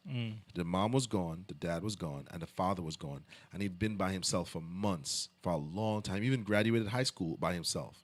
That's where it began. Now, this is in the 70s, so imagine there is no cell phones, there's no internet. Nothing. And he was an alcoholic by the time he was 15. Right. He was coming to school drinking beer. But he literally lived by himself for quite a long time because his dad disappeared found somebody else. His mom disappeared with his brother. He couldn't find them. He was by himself for most of his high school. Why did they leave him? They just had a fight. They were more focused on their own lives. His dad wanted to pursue his new marriage and his new career. His mom wanted to get away from them and wanted to just start a new life with just her other son. Yeah. So it was about selfishness. And I think his whole childhood was like that. And that's how he ended up. He wanted the first murder that he did was a hitchhiker, and he just wanted him to stay with him. Yeah. And the guy didn't want to stay. The guy wanted to go. The guy was like, "Man, you said you were going to take me to this concert." Yeah. Because he said, "Hey, come back to my place. We'll drink some beer and then we'll go." And the guy was like, "All right, man, you told me you were leaving and we're still here. Like, what's going on?" And he hit him with a weight and then he strangled him and then kept his body. Then he had sex with the body. Yeah. And then cut him up, tried to dump him. The police pulled him over with the body. Yeah. And he said, he was swerving. They said, "Oh, yeah." He said, "It's late at night." And they're like, he's like, "I'm going to, this is grass clippings. My parents are going through the divorce." They don't question him. They just say, "Hey, listen, I don't want to mess up your life. You're 18. Yeah. Turn around and go home." He goes back home, puts the body in acid, and gets rid of it there. And then he just continues doing that. Yeah. Yeah. And a lot of There's his abandonment issues, obviously. But there's so many layers to like what he was doing, because there's also the demonic element where he was obsessed with. I remember the girl he took to prom. Like he forced her to do like a satanic seance. Satanic seance with him. Yeah. He was obsessed with The Exorcist 3, where he would make all his victims watch that. Right. You know. So the real account, he was really awkward in high school, and he found out that he could make people laugh by doing these weird imitations. But it got old and annoying. Right. So he would take it to, like some people, like they attempt to make you laugh, and then they get awkward and kind of quirky. That was probably him. But and he was also dealing with the fact that he didn't like the fact that he was attracted to men. Yeah, that's true. But the crazy thing is, when this began, he's by himself. Yeah. He's a teenage boy living by himself, hasn't talked to his parents in months, don't know where they are, don't know what's going on. He's just in a house by himself. Yeah. You know what I mean? You know, so drinking every day. Yeah. So what's the point of this? Like, why are we talking about this? Because we're talking about how that type of life, that type of family environment. Why? Is that why we're talking about that? Well, there's a bunch of stuff, but that family environment can cultivate like all of these issues. So it's like a chaos type of environment. Yeah. that he grew up in. Right. Yeah. Not to mention the amount of pills that she took during his pregnancy. Right. You know, how it may have affected him. Which shows the pharmaceutical industry's negligence and irresponsibility. A pregnant mother getting prescribed all these medications while she's pregnant. You know what I mean? Right. And this the overall abandonment of a young person, because they had been in a tumultuous relationship ever since he was a baby. Yeah. You know, so he felt a sense of it. That's what he said when he did that interview. And I do think he was telling the truth when he said, "Listen, it wasn't a hate or anything like that. It was more, I didn't want them to leave me." Yeah. You know what I mean? Because there's a sense of abandonment from your parents. You know what I mean? You know. So he's trapped in that darkness. Yeah, and he just wants to do it over and over again. Right. And then there's the element of the fact that he became a Christian while he was in prison. And at the urging of his grandmother, right, and his dad. But that became like a point of contention for a lot of people that are watching this now that are Christians. Yeah. Especially for a lot of black people that are upset, that think he was a racist. You know what I mean? Because then you have to reconcile with the fact that, okay, so then is he saved? Right. You know, and I'm trying to find. I had this clip I'm trying to find, where he talks about that, and he talks about how basically the absence of that is also what gave him. Yeah, he was raised an atheist. Yeah, so there was no value to life. He believed in evolution. Yeah, he didn't care. Human beings are objects. He trained himself to look at people as disposable. You could do whatever you want with them. You know. Yeah. His grandmother was religious, but she was like a Catholic. She was more into that. When he stayed with her, he even killed people there too. Yeah. You know. Yep. You know, she used to bring back people to her house. From the medication that your mom was on during her pregnancy, to the fact that you were exposed to violent arguments in the home from an early age and continuing, to the possibility that he might have passed on some genetic propensity for obsession or violent behavior. Does any of that ring true to you? I can see why he'd wonder about those things, but as far as I'm concerned, they're all excuses, because I didn't feel accountable to anybody. I didn't feel that I had to face what I had done ever, and so there comes a point where a person has to be accountable for what he's done. Can't go around making excuses. That's a huge point right there. If you've ever seen the debate between Sam Harris and Jordan Peterson about why a foundational belief in God is important, because how do you establish accountability if you don't have that? He was the first serial killer to ever admit candidly and wanted no mercy. Yeah. He actually wanted to die. He wanted the death penalty. He wanted no, and he said, if they let me back out again, I would do it. Yeah. So he was the first person to ever just admit. He actually he was just very stone faced, so it made it chilling. But he actually helped them in finding all the bodies and said, "Well, there it is," you know. Yeah. Tried to ID all the remains. Right. Blaming other people or other things. So I alone am the one who's responsible for what's happened. Let me ask, when did you first feel that everyone is accountable for their actions?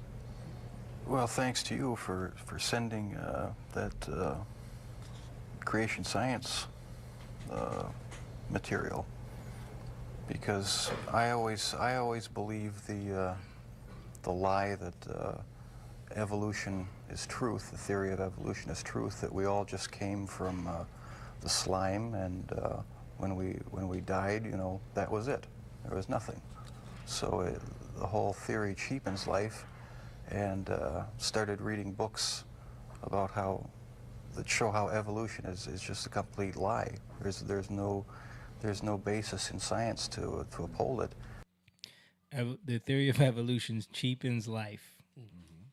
You know, and he's pointing that out as a reason why it made it easy for him to do the things that he did. Of course. This is what I was taught. This is what I believed. Right. So if nothing happens after we die, what's the point? Who cares? Right. I can do whatever I want. Do what you want. And that's what he was saying before. Like, I wasn't accountable to anyone. You know? It's Crowley, right? Aleister Crowley. Yeah. Do what thou wilt.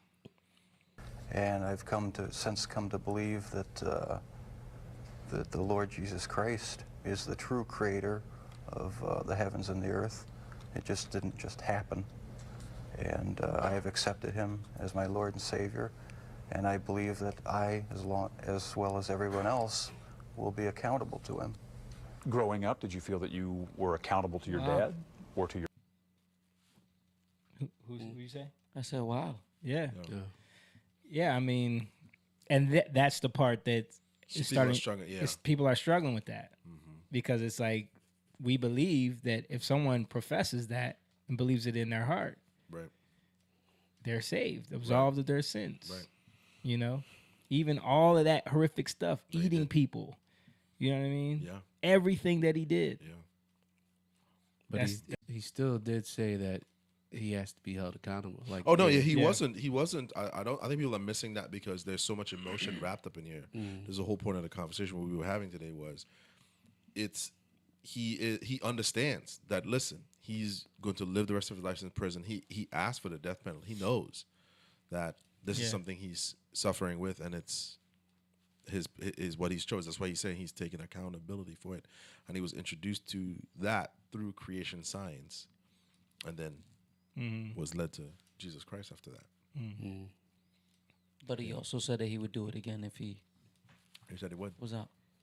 Because it's his mental. You know, he started when he was 18. That's 13 years of his life. This is what he was doing. You know what I mean? That's a imagine 13 years of your life you're doing something, and it's a rush. There's a seance. He's performing rituals. He's fully invested in this.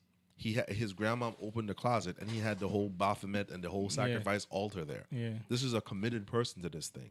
So it's not something he can just give up, and so he knows that. And I think at that time he had just given his life, so he probably doesn't understand like what redemption is yet. He's just accepting it. You know what I mean? Yeah. Yeah.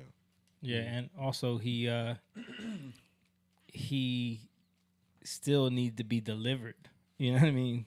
Like he accepted Jesus and came to terms with that. But again, I think what? No, that's just Ian. I still think that it's hard for people, especially even like a lot of atheists are using this as like, see, look, you guys believe. He's saying he believes in Jesus too, right? Because they want to see death too. Mm-hmm. You know what I mean? You know, and that was it. In fact, when he was murdered, he didn't fight back. He believed that I did it to others. So yeah, you know. But to me, he was murdered in prison? He was murdered in prison. Yeah, he was allowed to be murdered. Yeah, yeah. They guard basically let the dude that he knew wanted to kill him alone with him. Yeah, yeah. But what we were talking about, how this is like, I mean, all this is horrific and it's terrible. And when you guys watch it, you'll make your assessment. But we were talking about it from how does this child that went through all of this trauma, like this shaped him into who he is. Your childhood environment has a big part of who you become. You know what I mean?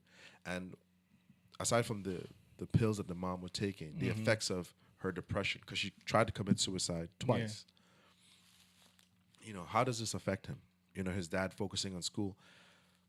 His dad did try a little bit more than the mother, but his dad did neglect him too. Yeah. You know what I mean? And he admits to it. Yeah. You know, you can't abandon. Imagine leaving our children alone for months. They graduate high school, no one comes. You know, they're pretty much living their life. How do you think this would affect someone? You know what I mean? And then up into that point, going through that trauma. Right. But because what he did was so horrific, people don't even want to look at that. They're ready for absolute destruction. You know what I mean? Yeah. How do you bring yourself to forgive someone that's done that many horrific things? How do you bring yourself? It's not up to us. It's up to God. But I'm saying, like, even like for you to be a person that can have compassion for someone even like that, right? Which is kind of what Jesus tells us to do, right? Right. But then other people look at you as like, how could you do that? How could you? You know what I mean? Yeah. I mean, he is. If he did, as he said, give his life to God, he is saved. But his body, this fleshly vessel, still got destroyed. He paid the ultimate price. Yeah. There's no other price to be paid. Yeah. You know what I mean? You know, that's I it. took from that clip too. I don't think he was absolving himself when he said No. I don't think he never like his dad and his lawyer tried to come up with a plead insanity. Yeah. They begged him to do the plead insanity and to go that route. He didn't want to do that. He didn't want to do it. You know, the cops said he was eerily when he was arrested on the last what got him arrested was he drugged a guy and that guy got away and ran down the street naked to the police with a handcuff. He used karate. That's what it says in the news report. He used karate. So when the police, he had a handcuff that the police couldn't open. They went back with him to the apartment. He said, "Oh, this is my lover. He just got away." Went into his apartment, asked him to look around. Looked around and found a drawer full of Polaroids with dismembered, decapitated people in all these weird poses, and arrested him with a body right by the bed. Yeah, and one of those Polaroids is that pose that Frank Podesta has the sculpture imitating. Yeah. So. Yeah. You know. Yeah. So. I'm gonna play one more thing. More to why the murders went unnoticed. Oh, this one. Oh. Although Dahmer expressed repeated remorse for his actions, in the last interview he granted before his death, he made a stunning admission that he still had fantasies of killing. Playing this music. Never completely. Eyes wide shut. I'll probably have to live with it for the rest of my life.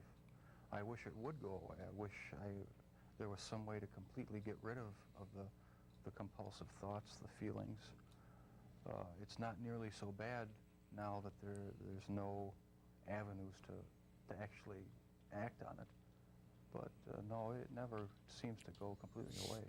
And see, that's what you were just asking, and he spoke to it right there, which is to me clear indication that it's like he never got delivered. No, and how could he? You know what I mean? How could he? Like, but again, there's the struggle with the belief in Jesus and the debates around what does that mean? What does being saved mean? Well, you guys were here when you were kids. How did that sound to you guys? I mean, when we were kids, it was just kind of like you heard about this monster, Jeffrey Dahmer, and everyone would bring him up in conversation or bring him up when you're mentioning horrific things, you know, or compare someone to Jeffrey Dahmer. But right. And it comes a joke. It's a satirical. Yeah. You know what I mean? I'm more curious, like I said, what his childhood. I mean, I know what he did is horrific, and you know, but that man, like. How do you get there? How do you get there? You know? Like, you know, your brain pathways form. Mm-hmm. How does it form that? Yeah. His mother did want his brain to be studied. Yeah. And his dad said no. I think it has to do with what you observe, what you put yourself around. He said it right there. He can act on it. And these are the things that, like, the more you get involved in watching things, which is interesting. Like, before TV, you couldn't watch porn. Yeah. You know, it wasn't readily available. You get the magazines. Yeah. But that made it even worse. You know. Yeah. You couldn't. And we were just talking about it before the podcast about Ted Bundy. Yeah. You were saying that, like, really what sparked him was watching porn. Yeah. And going more graphic. Porn. A lot of times too, when you look back at the story of them, it starts out in a couple of ways: killing animals. Yeah, they said killing animals, and then pornography, and then the other one is if their mother were into prostitution or multiple men.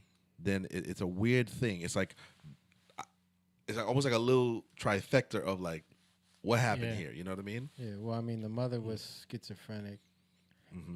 That's usually connected to some kind of demonic stuff going on. You know, I don't know what the dad was into, but he probably was into some stuff. You know, he was a scientist, so he was a chemist. So I know he was like atheist, and you know. Yeah, he was. And he taught his son how to like dismember animals, take them apart. You know. Yeah, but I mean, even just like what he was into. Yeah, you know, like, who knows? Yeah, right. Just on a like spiritually. Yeah. Or I just mean like fetish level. Yeah. I mean, you never know what he was. The dad did admit to the fact that he felt like he genetically passed it on because he had those same urges when he remembers that having those urges. Yeah, he did say what, that. the dad said that? Yeah. There you go. Yeah. But he never acted on it, he said. Yeah. Generational. And he never felt the need to tell anyone. Yeah. You know. There you go. So you set up the right environment, it can take over. Right. You know, I think environment plays key factors in these things. Like if you have the right environment, those things that one generation might not act on because of the environment, it kind of suppresses it. The next, it all depends. You know? That's where the generational curse comes into play. Yeah. Isn't it crazy if they do like, you know, a genealogy test and he finds out that he's like a long line to of serial killers, Jack the Ripper or whoever. But think about it too. A couple of other things about this that's interesting that Jamie and I were talking about. Number one, he's gay, and the LGBTQ community actually they had it changed. They fought to get that tag taken off of the movie, right? Which is a historical fact. That's not nobody's embellishing that. That's part of it, right? And then the other one is what happened to those men. From most of them were going to bathhouses. Yeah. This is the grown, not the kids, not all of them, but a lot of them were men of the night going into these places, frequenting certain places. So he had a wide open door. Yeah. In fact, he was doing it so much he started he drugged a lot of dudes. Yeah. He was banned from like a couple of bathhouses because he was drugging them, having sex with them, when they were passed Which out. was another weird, like you said, fetish thing, because he said the reason why he was doing that is because he wanted them to be completely still. He couldn't perform unless they were completely still. Yes. And then they started finding all these passed out dudes in these rooms. Drugged, and recognized it was him and banned him. This happened at a few. And I'm saying obviously the police were aware of this, you know what I mean? Yeah. And nothing happened. And Nothing like you happened. said, a lot of these dudes that he picked up at these clubs and stuff, a lot of these dudes are like, you know, they're doing this stuff for money. He's offering them money. Yeah. You know, he would offer them $50, $60 to come let him take some pictures, you know, like whatever. Right. So these are a lot, and they said this in the interview that a lot of these people were easy targets because their families had already kind of wrote them off, so no one would be looking for them. Right, and the spiritual element here is, what door are you opening when you enter that world? Yeah, because many of those men lost their life in that lifestyle. Right. You know what I mean? Yep. And so where what are you doing? You know, when because they don't know what's going to happen. They're getting, and these guys were, you know, the only reason he overpowered them was because he drugged them. Yeah.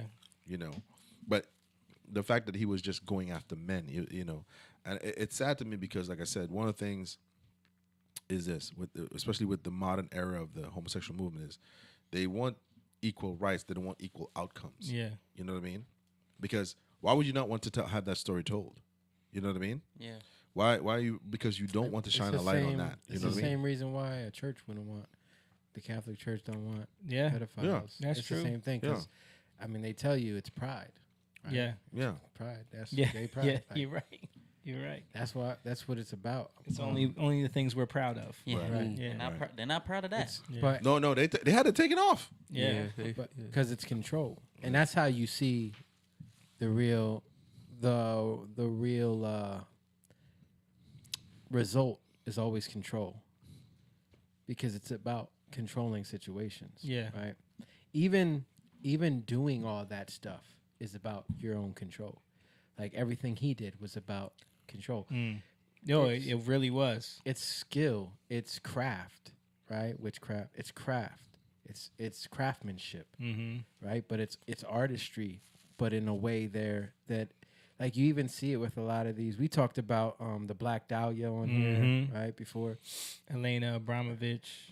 Yeah, like this stuff was all coming from the art world, right? Yeah. But it's connected to the demonic world too.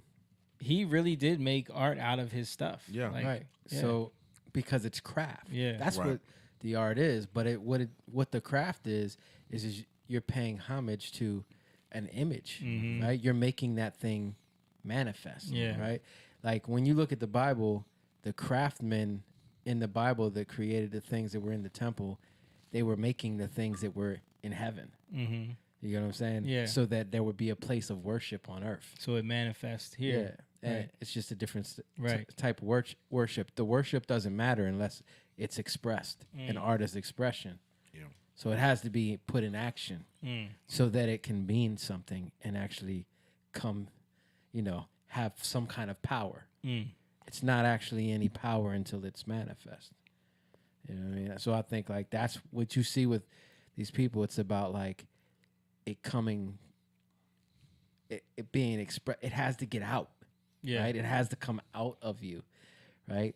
I have to express it. Yeah. Until I put it into action, it wasn't enough. Right. And even how I do it. Yeah. What are the mistakes they made though? From a psychological standpoint, understanding this, they destroyed a lot. The one guy that bought and destroyed, that's real. The guy that what? Bought his stuff and destroyed it. Oh, yeah. They should have not done that. Yeah. They should have kept it, but not auction it off as they were trying to do. People immediately tried to buy his stuff in auction. He had fans in prison too. People were sending money. He's so attractive, blah, blah. And some women too. Yeah. But what I think should have been done is this. They should have kept his stuff, not sold it to the public, but use it to see what really was he into. Yeah. What was he collecting? Yeah. What was the art? What was the books? What was he collecting? You know what I mean? Yeah. But they never did. They just burned everything and they got rid of it. It was so horrific that they they just got rid of it. But what are you into? Yeah. What are you worshiping? You know what I mean? Because if he was into The Exorcist and a satanic Baphomet altar, but only Exorcist 3, only a certain scene. He was attracted to this is him. He's attracted to the power of the demonic possession, but Palpatine's yellow eyes. He wore yellow contacts. It was weird. He wanted to be sinister, you know. So he was channeling, but he was doing it. He was channeling by watching, but also putting on the uniform because he was getting, you know what I mean? He would do all of this after the drug, though. He didn't have time to be like, hang on, guy. No, he would do it after, It was a whole ritual. Yeah. But I think one of the things they missed was by not keeping what he was collecting to see the parallel. Like, look what this guy was collecting. Look what he was into. You know what I mean? Yeah. They missed a lot on that.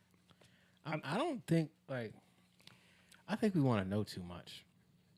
I don't think we need to know everything. Well, what do you think about him accepting Jesus? What do I think? I mean, if he's genuine, then great. Yeah.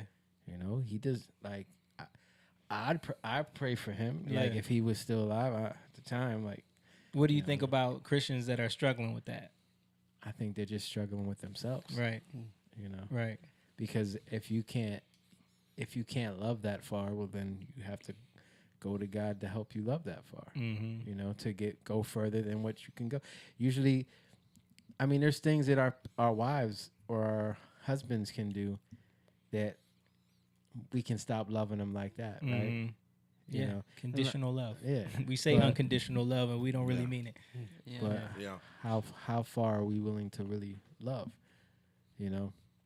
Yeah. And we can go a whole. That's a whole nother. I'm not going to go into all that because I know there's that can be nuanced. But my point is that God can literally do everything. That's why I just said, like, I don't know if we need to focus on all the stuff that was done. It's like we can get obsessed with that stuff, you know, and we can, like, because I think it's control. Because my point is, I think it's control. It's control. It boils down to that for the individual. But I think for the police, I'm not talking about people going, "Oh my God, crime mystery." I'm talking about the police. I'm talking about them just casually, just like, "Oh yeah, to sell his stuff." You know what I mean? Like, I think that's crazy to me. Yeah, auction his stuff. Yeah, I think that's just greed, though. They should want to understand, like, that's what I'm saying. I'm like not saying us to happen again. Yeah. From a psychological, psychological. Because look what's happening today. I'm not saying boys are going to go out there, but look what's happening today with the rise of that incels, personality type. You know what I'm saying? Yeah. Like Jordan Peterson, they were mocking him for crying about that when he was being interviewed by Pierce Brosnan. Have you guys seen this clip? If we don't obsess enough, to understand what leads to this was a young loved child that turned into this. If you don't care anything and then all of a sudden you care when they start to murder and eat people, it's too late. I think, but the psychological aspect is so, like, it can get in the weeds because so many people have studied him and they all have different theories. Sure.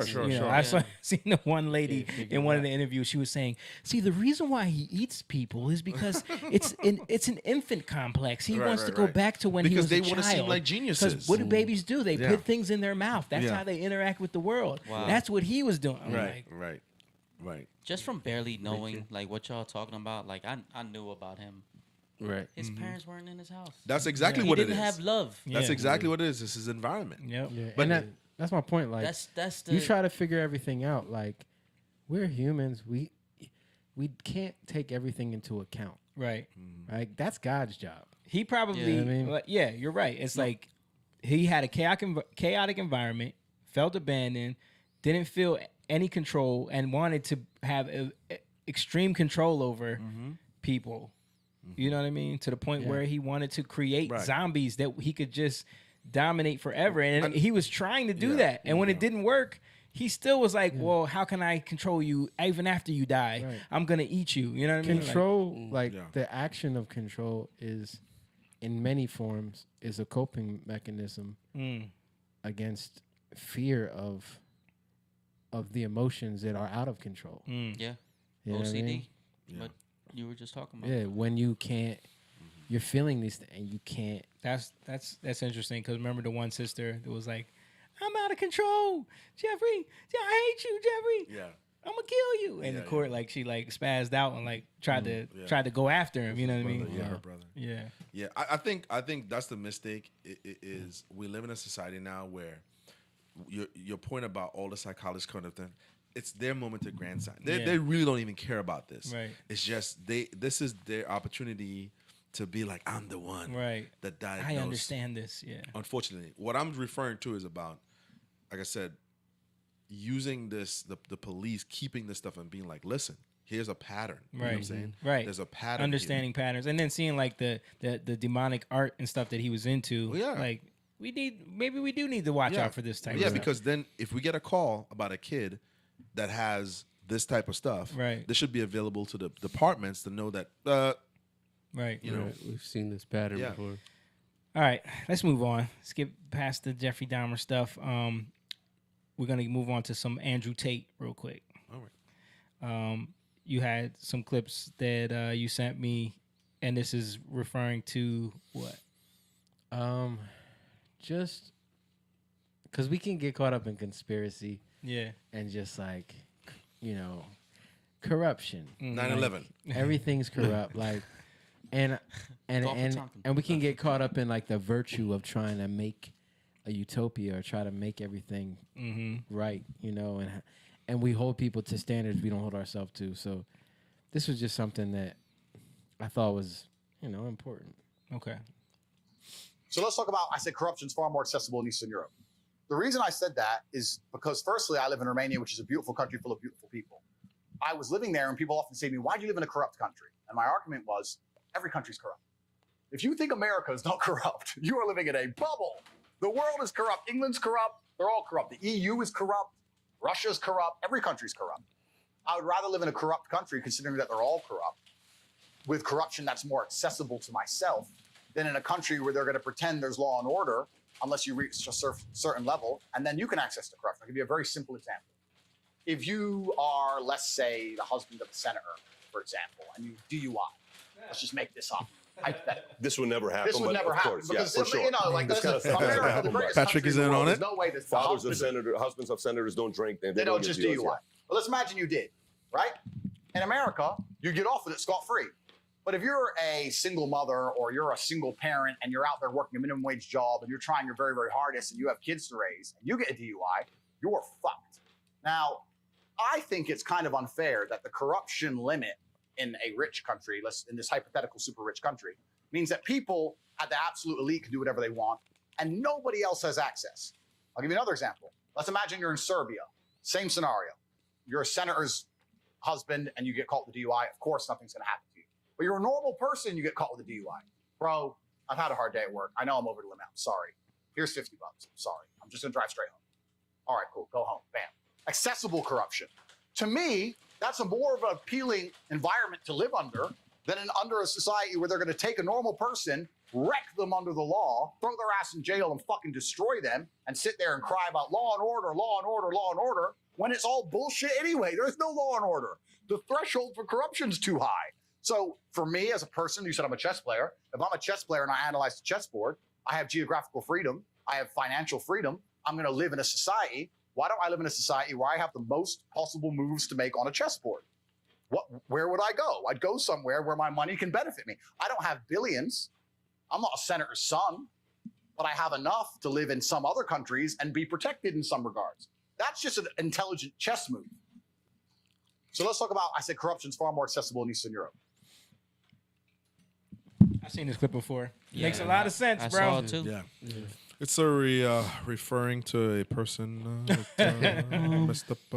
Someone, We've seen her earlier. Someone who spoke about immigrants, I believe. Who gonna pick the crap? Yeah. We said her teeth were loose. Yeah, but yeah, I mean, when you're living that way, when you're looking at it like, well, if they're getting away with it, I should be able to get away with it too. Right. Then that makes perfect sense what he's saying. Yeah. But what do you think we are overly ruled? Like we're lawed to death? I think so. We're We're making up laws every other day. I think so. We're making up laws on top of laws. We're trying to legislate our way into utopia. It's never going to happen. Micromanage. You can't legislate your way into good behavior. Right. Or is it the or we think there's a perception that we think the more laws we have, the better off we're going to be. And that they know they're going to break the laws, but they're giving us the perception that the more we have, the better our society would be, because these people won't break it, you won't be in trouble. Well, that's what I'm saying. So they're betting on the fact that we think we buy into it. We can legislate our way into utopia. Where if we just have enough laws against things, right, then people will stop shooting each other. If we have more gun laws, that's a common trope. The gun laws is the problem. That's why people kill each other, because the gun laws. Right. That makes no sense. Right. So yeah, we absolutely we try just need more laws. Yeah, people kill each other because there's no gun laws, and they want to make more gun laws. So, if we're looking to the government for solutions, we're just going to get more laws. Right. That's all they can do. That's all they can do. Exactly. That's what we're concluding out of this. So, do we want that? No, probably not. Definitely not. All right. Laws that they're not. Now, what's actually interesting is Bucharest, the capital of Romania, where I live. And that's the thing. He makes that great point. They're like, those laws only apply to us. Yes. They don't apply to them ever. Bro, we did the same thing with we the saw that. We saw that plainly. Sorry to cut you off. Okay. We saw that plainly during COVID lockdown. He explains that. He says that in the same interview where he talks about how when I all- started flying private, I didn't have to follow any rules. You suckers had to follow. Right. You know what I mean? That's probably why they don't like him. Yeah. Because he speaks. I think that's really why. Yeah. He started getting deplatformed because he was doing too many interviews like this. Right. And it's making sense. Yeah. Is statistically 25 times safer than a city like London. He's Now, talking what's about actually Romania. interesting is Bucharest, the capital of Romania, where I live, is statistically 25 times safer than a city like London. It's not even a dangerous place. It's the most Christian country on earth. 99.3% Christian in the last census. There's churches everywhere. It's highly religious. It's a very nice place. It's just a different economic. It's just a different economic bracket. It's nothing to do about Romania specifically. If you go to any second world country in the world with a different economic bracket, the corruption is going to be more accessible. The price is lower. Humans are corrupt. Every single institution on the face of the planet that is run by humans, which is currently all of them, at some degree is corrupt. All of them. Whether it's doctors, financial, judicial, law and order, the monetary system, it's all completely and utterly corrupt.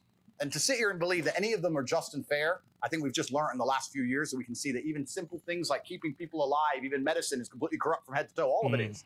So you have to understand that, and then you have to look at the chessboard and go, okay, if it's all completely and utterly corrupt, and I understand that there are certain people who get to play the game on cheat mode.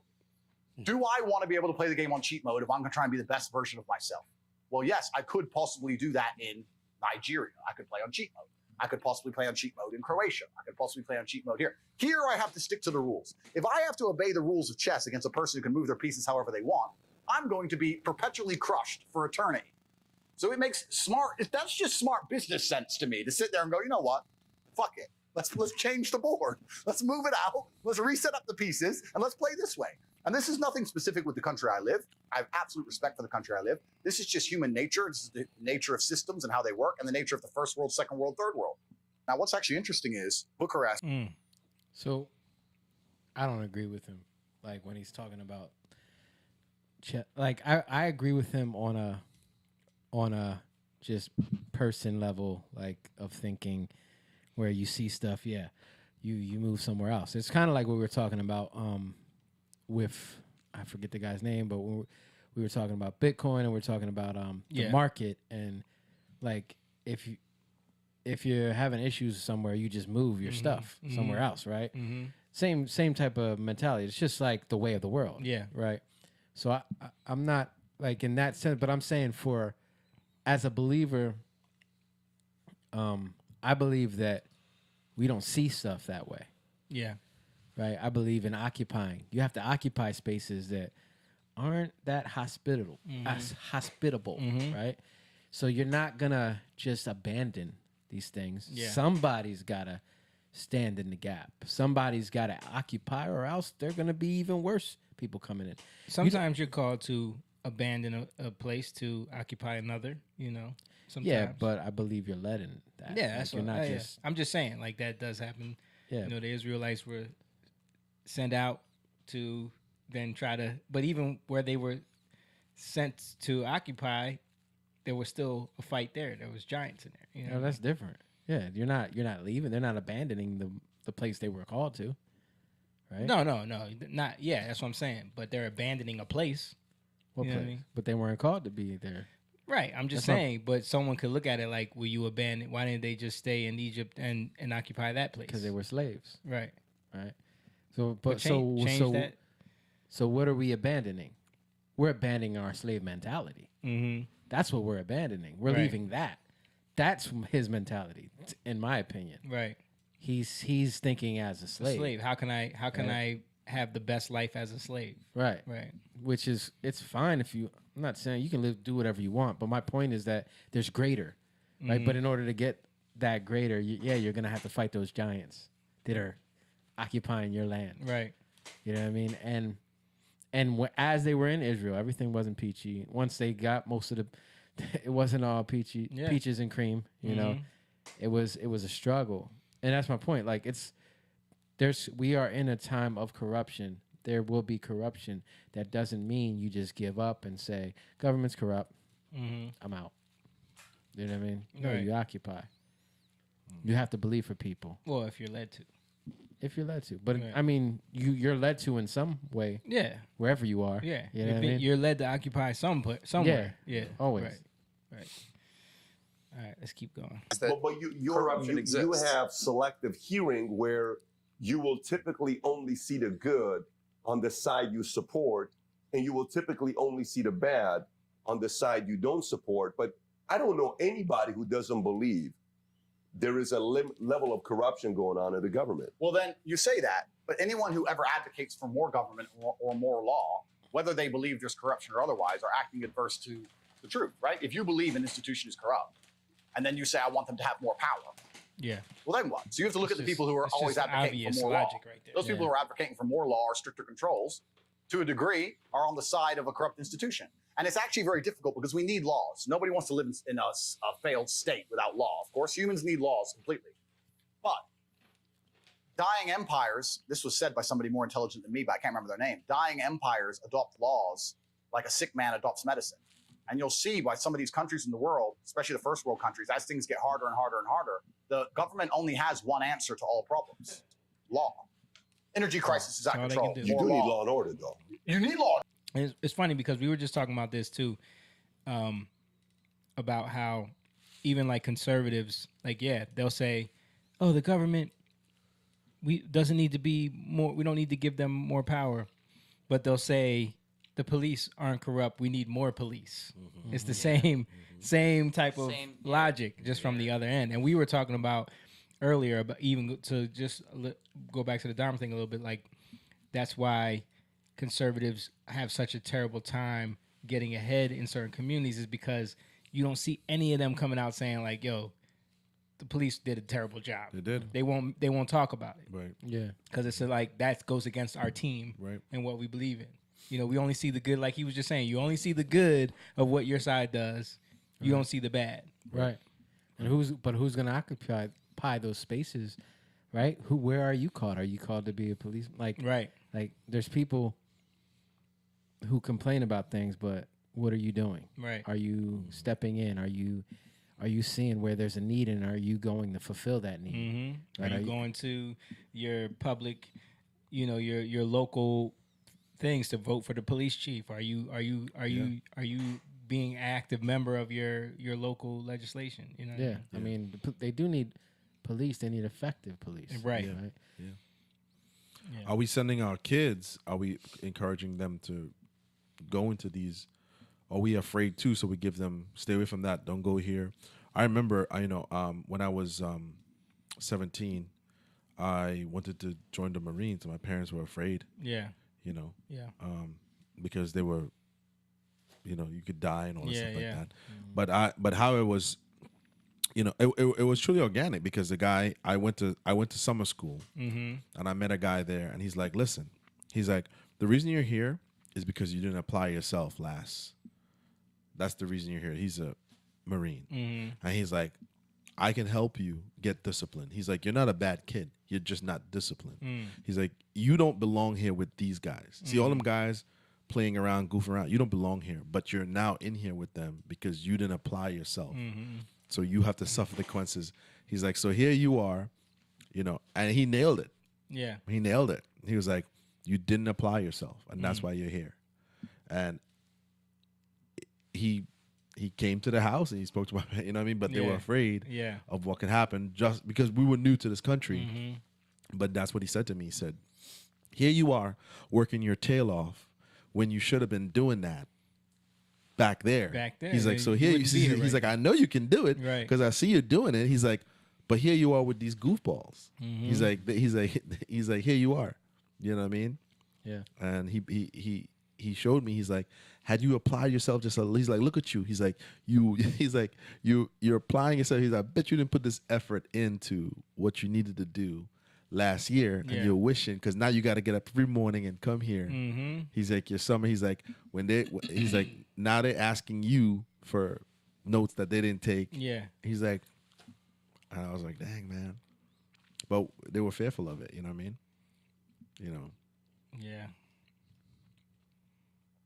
All right. What's been? Order, of course you do. Absolutely you do. But I'm saying that you get to a point where you end up, you wonder how you end up in a tyrannical society. You wonder how you end up in a society where it's so hard for the average person to survive against the law itself.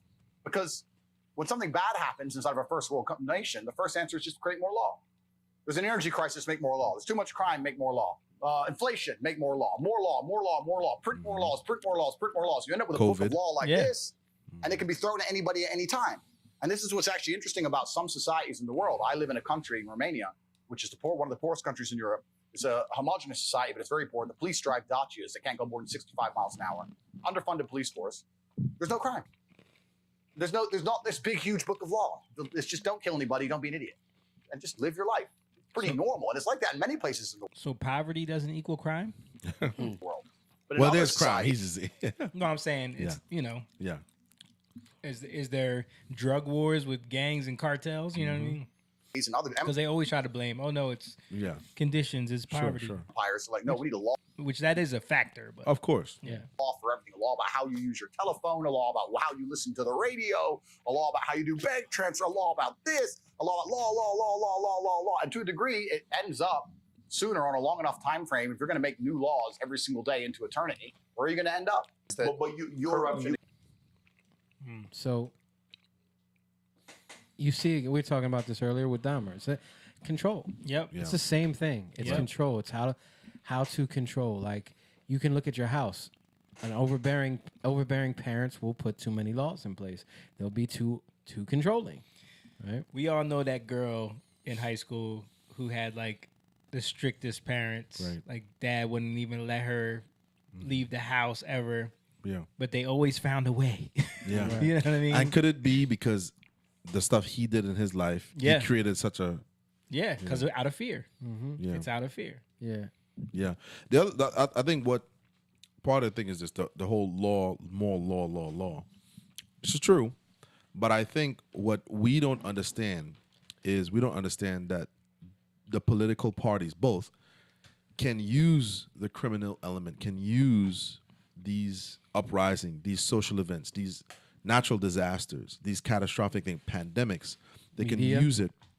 Yeah, the media. They can all use it. They're all in bed with each other. They're all... Well, that's how they justified being a Nancy Pelosi in government for 40 years, Joe Biden. Right. I mean, what did he always tout? I passed the 94 crime bill. Like, well, not now. He don't say that now. Now he does. But I'm saying, like, they use those as badges. Yeah. Like, this is what I got passed. Right. I put something in place that helped this country. And it worked for a long time for him, by the way, until it started to be uncovered. And I don't think none of that would be uncovered had there not been the modern platform of social media, which is YouTube, all these other things. Because it was impossible to know the effects of these laws 30 years down the line. Right. And even if the internet didn't exist, they could easily explain it away. Yeah, debunking someone 10 years ago was very hard. Yeah. Now it's, you know what I mean? But this is what we have. Like you said it, we didn't know where it would get where the effects of it. Mhm. You didn't know the effects of it, right? We accepted these things. You look at like civil rights, a lot of laws that went in place under Yeah. Lyndon Johnson, Mm. even Kennedy. Yep. Like all this stuff that happened in the 60s, like how it would affect people. Those communities, And who does it affect always the most? The poor. Yep. It always affects the poor. Like it's not about being poor. It's about what you see as you're poor, Mhm. right?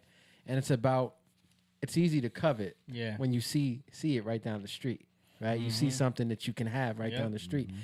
It's different when everybody's poor, Yeah. but when Right. you can see it, when it's in your grasp, but you Yeah. can't have it, like that's what makes it different, Right. You know, now people are going after something, But you start realizing I can have it if I go take it though. Right. Yeah. You know? Right. Absolutely. And us not understanding how these politicians, Lyndon B. Johnson, all of them, could have wrapped that up with the long game Mhm. plan, which Mhm. was what he said. I'll have these ends voting Democrat Democrat for for 200 200 years. years. So we are just so happy to get public housing and free school Yeah. and after lunch program, and we're just so happy. Minority based business, community initiative. We're so happy that we're hearing that language that we don't see. Oh, you got to get rid of the dad in the house. Yep. Wait, we got to cut the YMCA. The boxing program is gone. Right. The school after music is program. No childcare after school. Yeah. None of that. Yeah, but you're gonna get free housing though. Right. We're gonna lose all our music programs, all our art programs. Right. We're gonna be in That's these gone. shithole cities Right. forever. So- Section 8 housing. You don't see that. Not my man in Florida. He's voting DeSantis. Not my man in Florida. But DeSantis. when you don't, and you see, because the thing is, here's what happens: is they knew that they had to get rid of the male in the household. Yeah. Because most men would figure out strategically what's happening, Mhm. but for most women, they want to be comfortable, Right. And they don't want to. This is good enough. Yeah. You know, so a lot of times it's like they knew that once we pull that guy out, number one, we would have a two-part thing: no father to control these boys. Eventually, they'd be right out back on the street, and we got a whole new crop coming right on in. Which is why they realized that women were the strongest voter base to go after. They had to. You have a clip where Pearl talks about how women have a they get rescued from every bad decision they make. Yeah. I've seen that one before, so I saw it, and it goes to what you're saying. Like, they put all these things in place to rescue women at every turn. That was Gloria Steinem, who the original, I can't remember her name, the feminist leader, Susan B. Anthony, I think was her name. Yeah. Okay. Wait, no. No, Susan. No, not Susan B. The original feminist edict was no blacks, Right. no black women. Mhm. But Gloria Steinem was like, well, hold on here, son. We need them. There's Yeah. a picture of her with a pose with a black woman in the fist. Mhm. And once they saw that, they were able to take the Black Panther secessionist movement and pull black females, especially the educated type, Mhm. into their movement, because they started blessing them with jobs, titles, which is Mhm. what they wanted, you know, and a little bit precedent over the others, which is what happened. You know what I mean? All right, so let's go to this clip from Prophet Lobi. Mm-hmm. Yeah, it's short, but he's kind of talking about he breaks. Just watch it. Okay, it's connected to what Things we're have talking about. happened because of one simple error. You allowed somebody else to influence you to see what is not there. You Let's see, the pause that Bible real said- quick. So he said these things have happened, and I left it there for a Mhm. reason, because you can apply that to so much. Everything, right? yeah. You look at because we can be so caught up in the things that happen. The Mhm. things get so caught up in the conspiracies, get so caught up in the corruption, but these things have happened over generations Mhm. sometimes because of the influences that Right. we've allowed into our lives. And it's to show you where we've been missing it. Right. It's to show you what we've been compromising on. Mhm. Where is he from, by the way? Kenya. Okay, that's what his accent sounded familiar to me. says this. He says, "Blessed is he that believes without what? Seeing." That is what the Lord Jesus said. Blessed is he that believes without what? Seeing. For you to believe something that you have not seen, it means somebody spoke to you. Do y'all understand what he means there? Mhm. So you didn't see it, but you heard it. You had to hear it. You had to hear it. That's what they're doing. You can't believe. Yeah. Right. But even not even in a bad way, too, in a good way, because that's the way Jesus is saying it, right? It's So look at how we grow up in houses, even connected to Dahmer. Yeah. Right? If you tell your children truth and you raise them up in love, and they seek after what you have that you're raising them up in, that you're speaking, right? They're going to envision it, but eventually they're going to want to act that out. Right. You get what I'm saying? Yeah. They're going to want to act it out. If you're telling them lies to keep them safe, if you're not telling them anything at all, right? If you're trying to control them, it's different. But when you're telling them the things of God that they might come into, and you're strict, don't do this. Yeah. Why? Because it's going to have bad effects. It's going to have a bad effect on you. You're not going to be able to understand it, but you will, right? All these things matter. You're telling them something. They have to envision this, right? And the reason why you're telling them, and when you can speak now. This is my point, and we can let it go. But you can speak from two places. You can speak from a place where you don't know what you're talking about, and you can speak from a place of experience. And even in your experience, you can speak from a place you don't know what you're talking about, right? But at least you experienced it, right? So you're either speaking from a place of experience and faith or experience and fear, right? That's what you're projecting. Wow. So the moment you experience something, how did you go through that? Was it in faith or in fear? And that's what you project on your kids. You're gonna project on your kids, right? Crazy. Or we talk about this all the time. Or you can pass along something. That's why it's spiritual. Yeah. You can pass along something through the mouth if somebody receives it in fear or in faith. Right.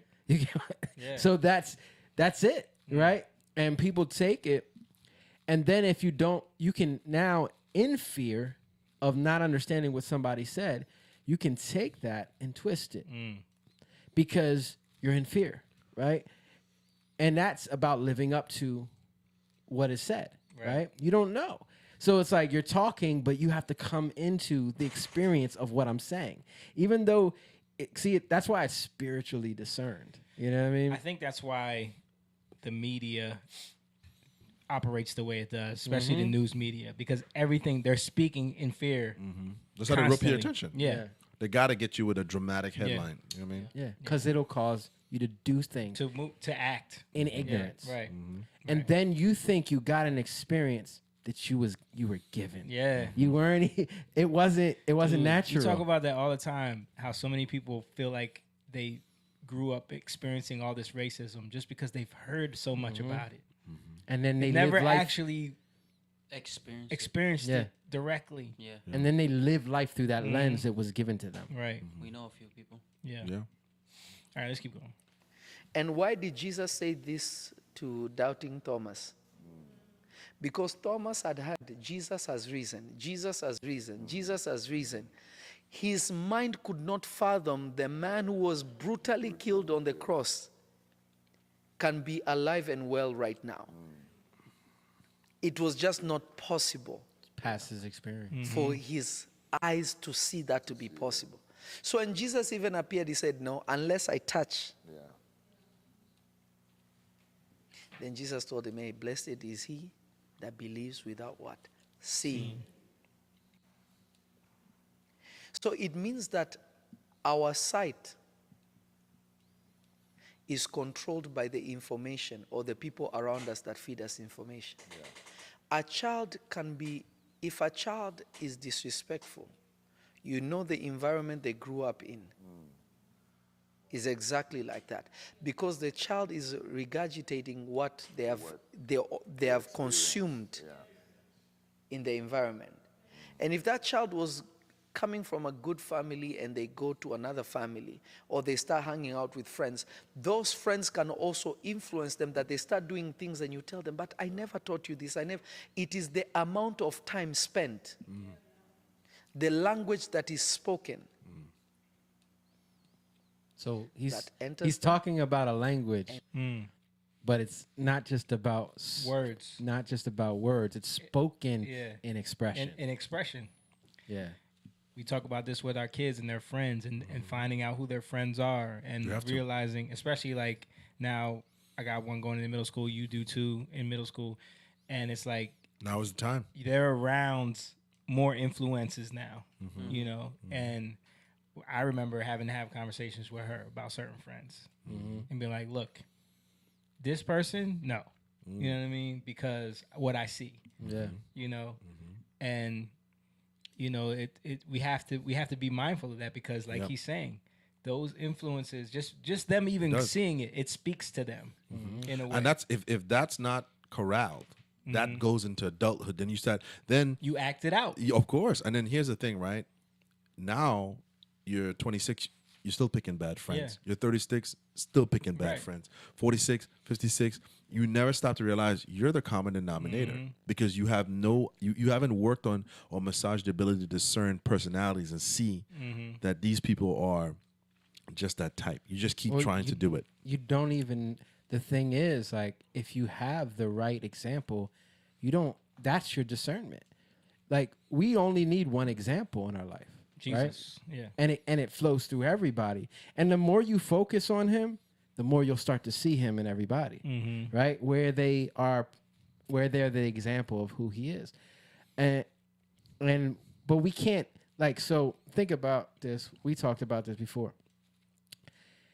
Everything, the way you process everything is in your head. Your eyes, your ears, your nose, how something smells, how something tastes, how you hear, how you see, how you think. It's all in your head, right? The only thing you don't do is work with your hands and your feet, right? Move and work. Yeah. So action is done with the rest, but your head is how you process it, right? It's how things come in and also how they come out and how you speak. Yeah. So it's so important that our head is in God, right? What we're looking at, what we're hearing, what we're smelling, what we're tasting, right? That's so crazy because, again, like Dahmer was obsessed with their heads. Yeah. Like to the point where he was carrying someone's head around to work every day. He mummified one. Yeah. That I heard something with the Nazis, the SS, and forget the main dude. He was like the main dude of the SS. He was a cultic. And I know I was watching something, I think it was on the History Channel, and they were talking about like he would take heads of like different people he would conquer and do rituals with those heads, like in this castle that he had. Wow. Yeah. So like, there's something with Yeah. with heads. Yeah. You know what I mean? Yeah. But I did want to add something interesting that I've noticed from cultures aside from the United States. You know, one of the things that they do, a lot of them do, is when they come here, a lot of cultures, not just, I'm talking African, Asian, South American. Indian. You know what they do? They tell their kids stay away from American kids. Because they don't want the and a lot of them are not even believers. Yeah. They just tell them, stay away from them. My uncle, Ian's dad, used to tell me, stay away. You know what I mean? And he wasn't a moral, he was just like, be careful. You know what I mean? Not that he was this righteous guy and things like that. Then I started meeting Indians and other groups, and they'd be very tight-knit, like almost like they don't want those influences. They don't want those influences. They don't want it. And the parents would be very, like, once you go over to their house, you're meeting. Okay, I'll explain it like this. If I went over to me as a foreigner, if I went over to America's house, hey mom, dad, this is James. Hey James, how you doing? And that would pretty much be it. You know, maybe a casual conversation. Where you from? Oh, I'm from Trinidad. Oh, okay, good. Nice to meet you. You guys have fun. Not so with the foreign homes. Yeah. They want to know who you are. Right. You know what I mean?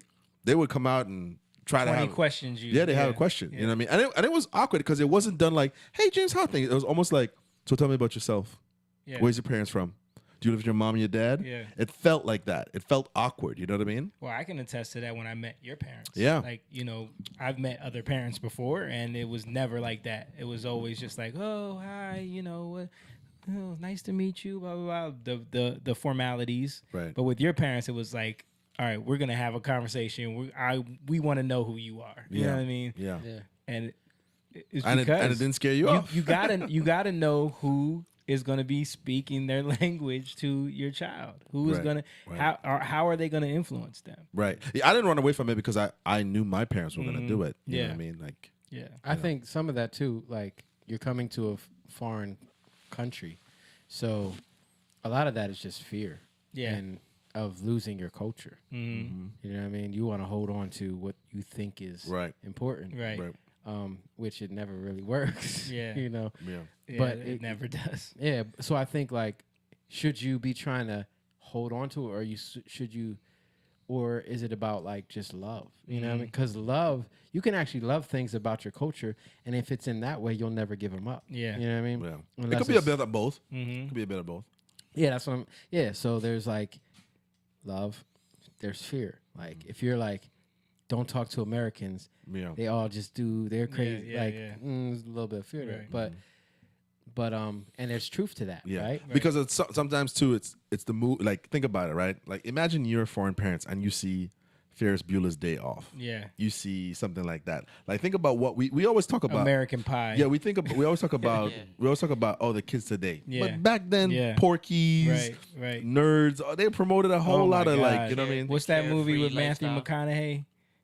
There was a Ferris Bueller's Day Off. No. Matthew McConaughey. Oh The- man, I know you're talking about the classic, the cult classic movie. Dang it. The white people love, but it like shows teenagers. Oh, yeah, I can't remember. Dang it. You know what I'm talking about. I know what though. you're talking about. I can't I remember don't the know name. what y'all talking about. You don't know what I'm talking about? No. Yeah. It's like a late '80s movie. Yeah. Dang. That's where the all right came That's from. where it came from. Yeah, I can't think of the name of this freaking movie though. Yeah. But yeah, you're right. If parents see that, they think it's just like nowadays. Like the foreign kids, parents come here and they see hip hop, they see Cardi B, they see, you know what I mean? They're like, oh heck Right, no, right. Stay away from the black kids. yeah. That's why they think black kids are the worst. But and you think that's American culture. yeah, You know, but like that's what I love about this country is that you can you're free to do what you want. yeah, And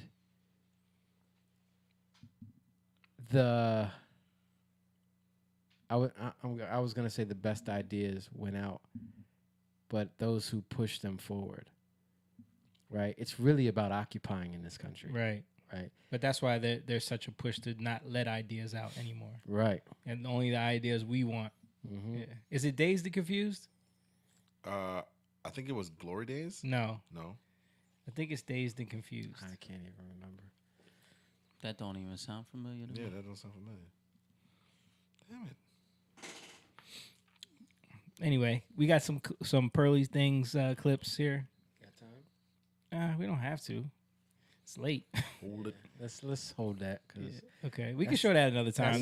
that's a can of worms. Yeah. Yeah. But that's when we got it. James got to be here when we play it. When we do We're those. at 2:40. Yeah, I'm ready. Because we've been wanting. Yeah, I'm ready for Pearly Things. we've been wanting to talk about Right. red pill and relationships and stuff like What that. are pearlies? Just Pearly Things is Yeah. a YouTuber. She's like some redheaded volleyball player or basketball player. She plays over in Europe, and she started a YouTube channel just talking about. She grew up in a house with 9 brothers and sisters. Oh, dang. And so she like has this. Who has those anymore? Yeah, she has a different take on relationships and women and how modern women. She basically has like the Kevin Samuels view of modern women. You know what I mean? So she has a podcast and she has a YouTube channel where she goes out and she interviews people in the streets and it's interesting. And she always talks about how women take men for granted. Women get everything, every out in the world are given to women for every bad mistake they make. She talks about abortion, birth control, child support. I need to go look her up. Yeah. Be But well anyway, versed. I think you were right about that, James. Dazed and Confused, Dazed right? and Confused, Yeah, that's the name of the movie. Dude, that don't even sound familiar at all. You never It's seen that? 80s? Yeah, dude. You wouldn't. It is listen, a classic. In your early It's 90s, 90 not days, 80s. It's 90s. Early Okay. 90s. You ain't watching. You watching Belly. I never seen that. Listen, I didn't see Dazed and Confused until later on in life either because My wife did. Yeah. I wasn't the Belly's fan. Early No. I 90s hated that is movie. not. Early 90s is like. Put me in.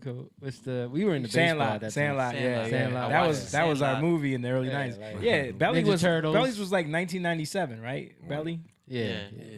Yeah, but you guys when be watching cult classics like that, that's like too. Well, when we you're a kid. did. No, we did. Me and Jake did. Yeah. We grew up watching Breakfast Club. What's the one with Pat? what's his name? The dude that was a nerd and then he dated the richest girl. Patrick Dempsey. Is it Patrick Dempsey? Yeah, the guy from Grey's Anatomy. Yeah, that's him. When he was younger. Grey's You never seen that movie I in the 80s? I don't remember the name, but I know.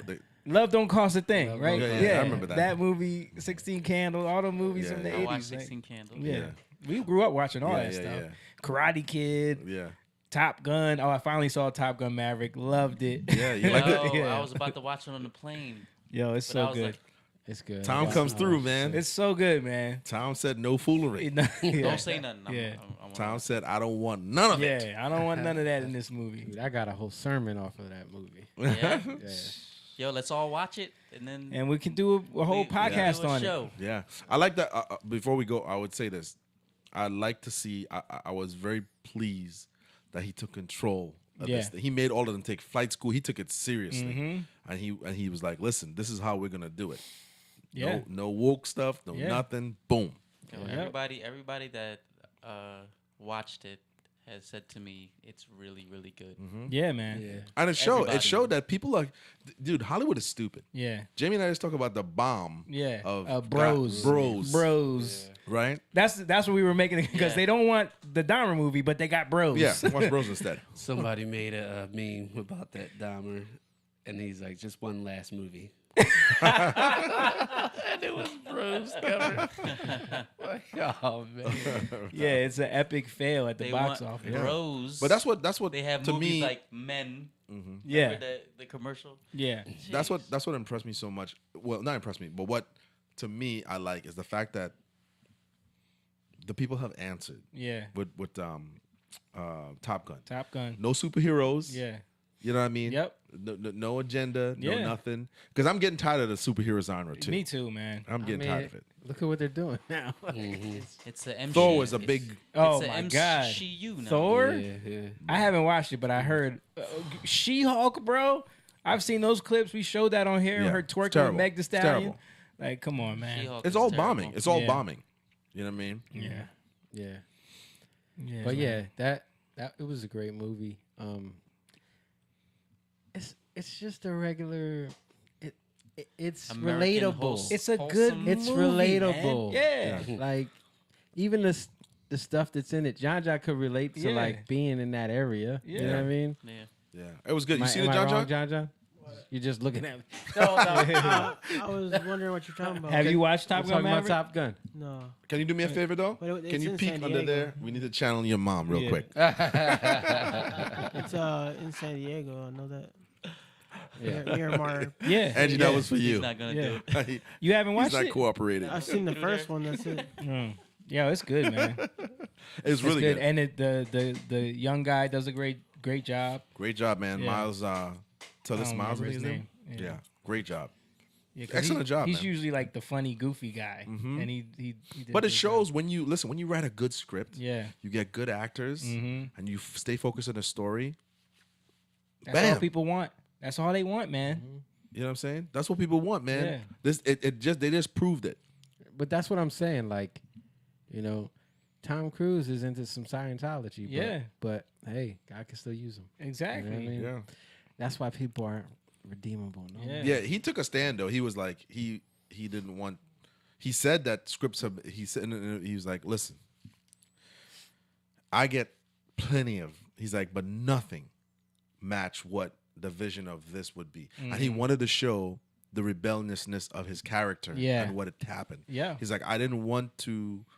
He's like, because this is a big money franchise that they never did, and he could have gone back to it, but he's like, I wanted something authentic because he showed the flaws in his character too. Yep, you know absolutely, what I mean? and that's why people related so much. Right. He missed out on a lot. Yeah, man. All right, let's wrap it up. Watch it, Moan. Watch it, guys. Watch it. We Sorry? can talk about I it. swore you were gonna watch it on the flight. Nah, Yeah, you would but like I it, man. was just that's so what tired. everybody It's keeps on saying. HBO, I gotta right? watch HBO it. Max. Is it? I think so. I don't even know. Yeah, definitely. And don't watch the bootleg, man, because you got to see these No, scenes, you got to bro. see it. It's shot amazingly. Yeah. Yeah. But yeah, man. Appreciate you guys for watching. Thank you guys. It was a good one, man. Had talked about some good stuff. Got a little dark there, but for a reason, for a purpose. First, because that's in the public sphere right now. Everybody's talking about this series, so yeah. I wanted to kind of like address it a little bit. I'm watching it though. Yeah, No? I mean, you don't have to. Listen, It's just one Asian guy, man. Nothing crazy. two Asian guys. He looks too much like my cousin, man. He does look like trying to drink beer. I had a picture like that too with the the old mullet. school. Yeah. I'm talking about the lasers in the background. Yeah. School picture with the lasers in the background. Don't be drinking beer from strange white men. Yeah, that's the problem. Don't follow old You guys want to drink some strange beer? white men to their house. You won't drink it at my house. Yeah. I'm coming. Yeah. Yeah. But Courtney, what's up, Courtney? She said, thank you guys. Hope you guys enjoyed this episode.